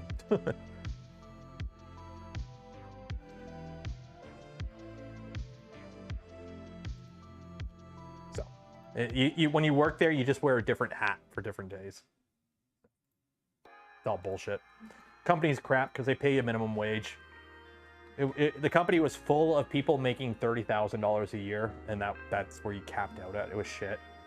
Because they got paid commission, but the commission, like, they paid you minimum wage plus commission, but the commission was tiered so that you had to like basically sell more than ever to continuously get better pay. It was horrible. It was horrible. You could basically bust your ass one week and have a bad the next week, and make as much as if you had 2 medium weeks.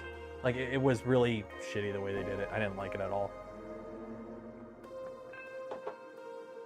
Not expiring password for years. If you aren't following them, you get what you deserve. Yep. I'm of the opinion it's better to have, I'd rather people have just one really secure password for everything than random passwords that were easy to crack for everything. Because let's be honest, if you have a bunch of easily cracked passwords, they're all probably the same anyways. Everything had its unique or login and login. Like, for a lot of my like stuff that I don't really care about, I usually have like a really complex password that I'll reuse, but I'll have like really complex password _ Twitch for my Twitch login, and then really complex password _ UT for YouTube or something.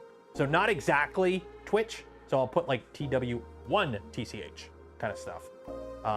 So that way, everything has its own password, but at least it's easier to, like, because when I gotta log into YouTube, I gotta log into Twitch, I gotta log into Gmail, I gotta log into this, I gotta log into that, I gotta log into that. So, like, there's a million ways of doing it.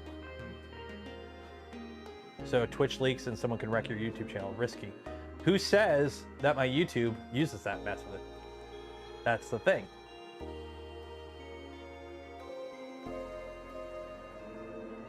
Password manager. Exactly. Because why would I feed you guys correct information about my login info? Also, everything has 2-factor and more. Like everything has to, my bank, I have called my bank. My bank has a note on the file that if I ever call in to change anything on my bank, to immediately decline it and call me back.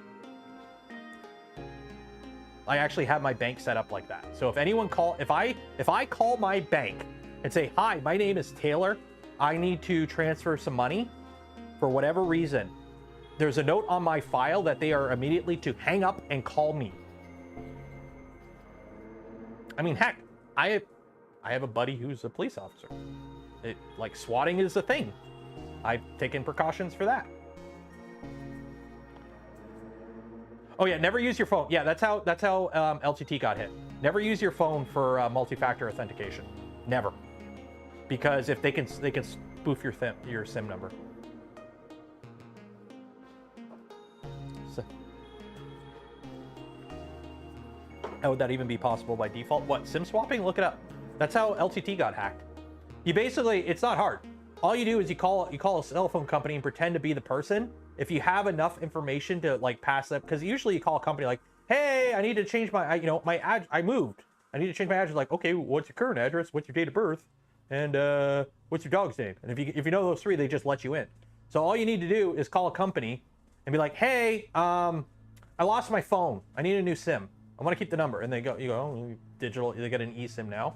You just pretend you get in. And yeah, do I have a CRA? Yeah, I have a CRA account. Why? I'm a Canadian. Of course I got a CRA account. We all do.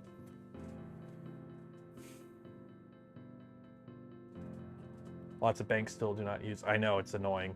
There's ways around it. You just have multiple phones.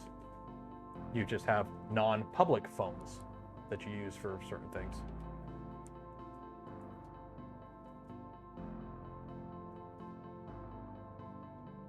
LTT's been compromised a few times. LTT's been compromised a few times.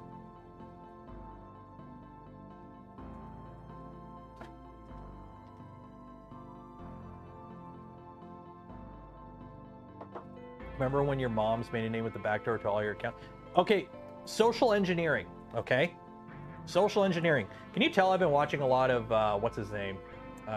What's the guy? He streams, but he made a killing on, he figured out the YouTube short game, Pirate Software. Remember back in the old days, hey, what's your porn star name? It's your mother's maiden name in the street you grew up on. And millions of people would freaking do those stupid surveys on Facebook, and then all of a sudden their accounts got hacked. Because, hey, a lot of security questions are like the city you grew up in, and what's your dog's name, your first pet's name, and whatnot. So, yeah. CRA has multiple too. I know. Believe me, I know. I get emails quite often of people trying to get into my stuff. You'd be surprised. It doesn't happen as much as the death threats, which is kind of sketchy, I'll be honest. But I've gotten, you know, a couple times a year, I get emails from like 3 or 4 things that I have accounts in, and it's like, oh, to reset your password, click here. And it's like, no, no, no, no, no, no. And also, another key is always lie. Nothing I've told you tonight about any of my password stuff is the truth. I've been lying the whole time. I've been obfuscating the truth the entire time because you don't need to know. But what you do need to know is we're going to do a draw for some filament. So if you haven't entered yet, I'm going to give you like 2 minutes. So hurry up and enter. Link in the description.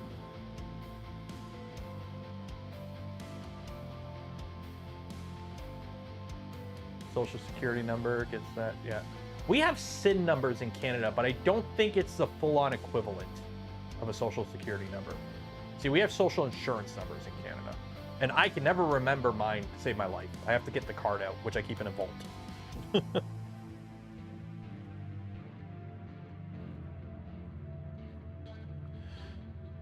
18. Wow, this is down to 18% humidity. You know what? This Creality dryer, other than the fact that the fan's on it, it's kind of annoying. I wish they mod this thing and put a Noctua in it. This actually is working pretty dang good, I will say. It's warm. I wish it had a mode. I don't think it has a mode for it. See, I wish you could tell it to like keep a relative humidity, like keep 25% humidity.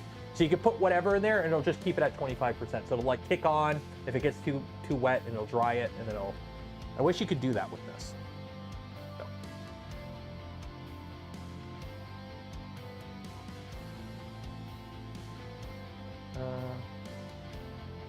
3D printing channel gets stuff for. Oh, you'd be surprised. Poor Grant. Poor Grant. He gets them all the time. Well, I don't know how much. I'm not gonna say all the time, but he's gotten a bunch too. Usually, I will say the majority of them are just like comments left on a video, because nothing is more fun. Let me pull it up here. Let's see if I can actually show it without leaking anything. You want to know my, as a YouTuber, my favorite button? Okay, I don't think this. Yeah. Okay. So this won't leak anything. So this is my, you know, you go to your channel, right? Your YouTube studio. You could click on comments. So this is every comment in chronological order that has been added to a video of mine chronologically. This button right here, held for review. I don't have anything here, but every now and then you get another button here that is like content hidden for harmful language. Would you like to see it? And when you get one of those, because usually if it's in here, it usually 9 times out of 10, it's just somebody posted a link, because YouTube automatically flags any links, okay? So usually it's just a link in here. But every now and then you get, would you like to, this is hidden for, like, there is strong language here, would you like, and when you click it, oh, you are in for some spice. Usually it's spicy. YouTube automod's pretty good. If you say anything remotely threatening, it gets automodded. If you do anything that's a link, it gets automodded. So even if you like write a like you support me in a comment, but you used aggressive language, which, you know, is anything from just being like, you suck, YouTube automods it.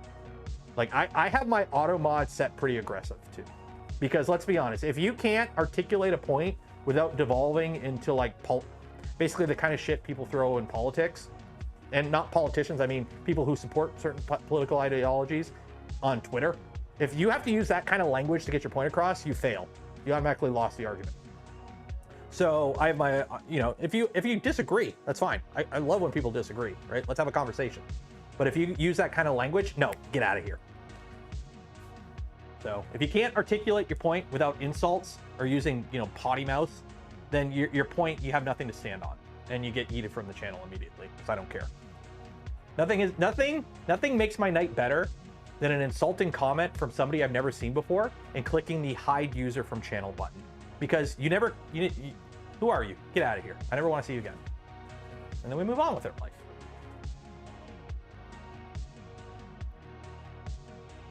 I don't care if people say A about you rock like that. What? That would be fine. Shadow ban is not a conversation. Oh, I don't shadow ban people. I do not shadow ban people. If you write a comment that's just dumb, I'll delete it sometimes. But if you write something that is just straight up insulting, or just being a dick to be a dick, and for some reason I blame the broccoli top kids, like the kids that grew up on Fortnite, where they think just being edgy is a thing on the internet and it's okay. Like, no, I was on 4chan back in 2008. You know, trolling is a art, and like, you know, I grew up with that shit. Okay, I understand. What today? No, that's not it. Being a dick just to be a dick, and just being, you know, just being combative just to be combative. No, get out of here. You're gone. Hide user from channel. You add nothing to the conversation. But every other word of my, well, oh, like I use fuck a lot. I mean, spent what, 6 years Canadian Force, 2008, 20, yeah, 6 years Canadian Forces, and then worked in a tool shop for 7 years. Okay, I toned down my language on streams. You should see when we're dropping in on, you know, Malevolon Creek. Okay, you want some language. I am partially Scottish, I think, if I remember correctly.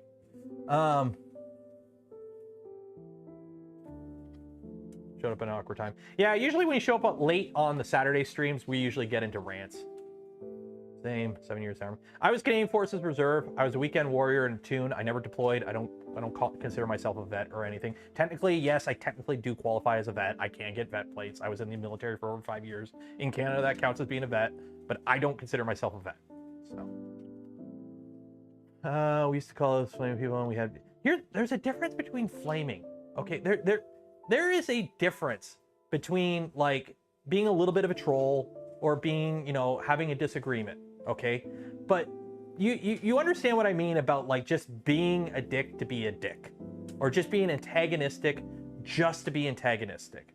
Or, you know, you write a really dumb comment and then I come back and I'm like, hey, that's a dumb comment. Why are you saying that? Blah, blah, blah, blah. It's like, oh, well, you know, I'm just joking. You know, why are you focusing on me? It's like, well, one, I'm a YouTuber. I have all the time in the world. And two, you're being a dick. Especially if you insult, like the other day, somebody made a snarky comment on Twitter about the Magneto X. Like, because I have mine on the ground, and they left a snarky comment, and then Offers 3D, Daryl, great guy, does amazing work with cosplay stuff, go see his shit, is like, yeah, it's heavy and whatever, it makes sense to leave it on the ground, and he left a snarky comment, and we're both like, dude, what the fuck?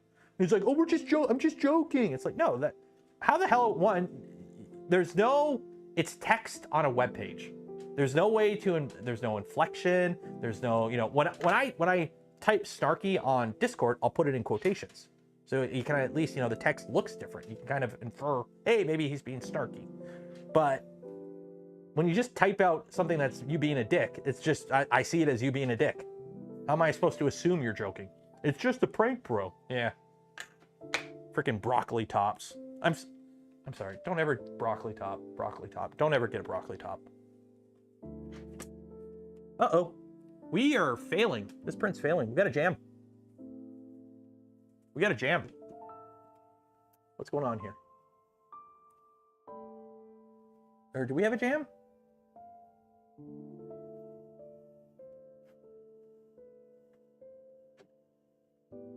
We have a jam. Oh, that might do it. Yep, we have a jam. Shit.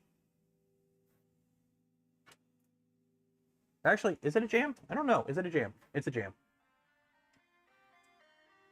Yep. Shoot. I'm gonna have to restart that. Stop. Yeah, that's a jam. Dang it. The spool got caught against the thing here. Against the, shoot. That sucks. Okay. The spool got caught against the temperature thing. That sucks. I mean, it'll give me a chance to shorten this at least. And stop. I know the print stopped. Filament. Unload filament. That sucks. It'll give me a chance to shorten the Bowden tube. Womp womp. Yeah. Okay, so now, that makes sense. The Polymaker spools or the Jesse spools are wider than the Polymaker spool, so yeah. That sucks. Yeah, oh well. Oh well. Let's do this giveaway. Okay, so if you haven't entered for the giveaway, I'm gonna give you like until I finish fixing this.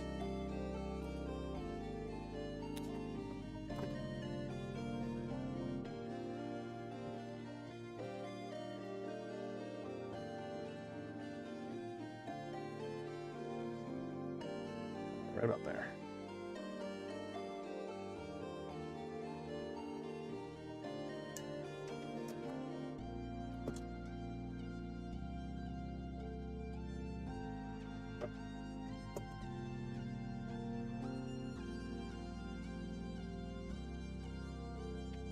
Okay. Loading filament. That was annoying. That sucks. Can't believe it jammed. Is that clear now? Yeah, that's clear now. Okay. Nope, that's pet G. Is it, okay, class? This is something I want to know. I'm going to do a poll. I want to do a poll because I want your opinion on this. Start a poll. How do you pronounce P-E-P-G? Pet G. Other? Okay. Yes, color correct. Okay. Back to print.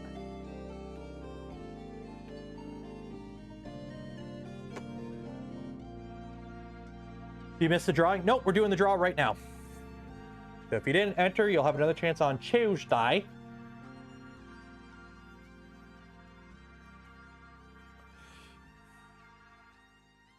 How much wood could a woodchuck chuck if a woodchuck could chuck wood? All of Malevelon Creek. That's somebody who loves freedom and liberty.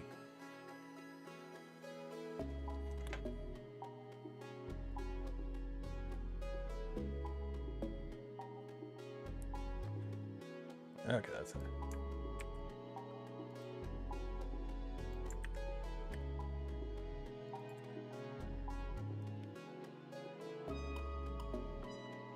Okay, so that is heating back up.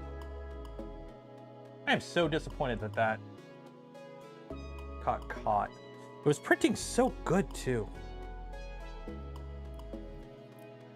Oh yeah. See, something like this is where PETG comes in, because the layer adhesion is just so dang good. Like, yeah, it's not as stiff, and it's gonna suck if you get a little warm, but layer adhesion wise, you just can't beat it. That's why CF PETG is so nice. Okay, so that is that. Okay, cool. So what are the percentages here? 47 and 48. Wow. And 5% of people say other. Okay, give me a number between 1 and 5. I need a number between 1 and 5. 1 and 5. 1 and 5. 5. And it's gonna be right there. We're gonna wait till this gets to the top. It's gonna be the yellow. It's gonna be the red. It's gonna be a red. Ready? Ready? 1, 2, 3, go. Did I shuffle it 5 times? I think I did. Nope. Dang it! Dang it! Kenneth! Kenneth, I know that guy. Good old Kenneth. He for those that don't know, Kenneth is the one who lent me the Formbot kit years ago to go through. So congratulations, Kenneth. You have won yourself a spool of filament from Polymaker. You'll get an email from me after the stream ends with information on how to collect your filament. So congratulations. Woo! Did I shorten that enough? I did. Good job. I am so disappointed that that got caught. Okay, so I think we're gonna call it there. This is down to 15%. So, you know, we didn't plan on reviewing anything, but the Creality Pi, stupid name. Just call it the Creality Filament Dryer System or something. Creality, let's see, notepad, let's pull up. Yeah. So this is the, what we get, Creality. I don't know, what are we gonna call it? What are we gonna call it? Creality, the warm one. Creality, there you go, 2. The Creality 2, the warm one. I don't know. That's just pie. Why pie? That, literally. The Creality Space Pie. Oh, actually, no. Sorry. Even better. That's a sticker. What's under the sticker? Oh, sticker. What's under the sticker?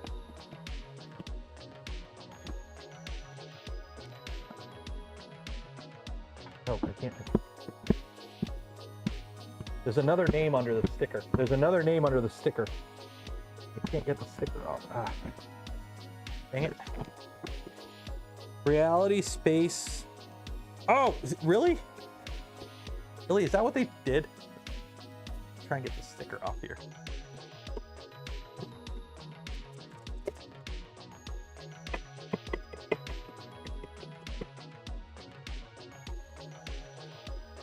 Oh, it's just... really? I can't peel a sticker off. I think it's just the symbol for pi underneath it. Yeah, I can't. Can you see that? I think it's the symbol for pi under there. Oh well. Dumb name. But you know what? It actually seems to be working okay. So you know what? If you need a filament dryer of some sort, Creality has this thing. I don't have a link for it or anything, but just, I don't know. Cool. Okay, we're gonna call it there. I am tired. I'm gonna go get a little snack. So we're calling it there. So again, shout out to Polymaker for the spool of filament we gave away this stream and every stream. Links for them and more in the video description. Also, massive shout out For anyone who donated to the channel, gifted memberships to others, or became members of the channel yourself, I thank you. I'd not be able to do the things I do, create the content I create, without your continued support. You make it all possible. Tomorrow at noon EST, so 12 p.m. EST, will be the monthly members only live stream. Probably an hour-ish. Every month we do a live stream with just members of the channel and Patreon supporters. Usually it's just a hangout, shoot the shit stream, QA type thing for an hour. No filter, usually don't let the kids in. But that will be tomorrow. So if you're not a member of the channel or and you want to hang out for the stream, become a channel member or a Patreon supporter between now and noon tomorrow. And then hopefully this week we'll do a game day during the day with some Helldivers. But I'm calling it there. I'm hungry. I'm tired. So yeah, I will see you on tomorrow for some of you. The rest of you, I will see you on Tuesday. Enjoy your holidays. Be safe out there. Wash your hands. Don't drink and drive. Goodbye.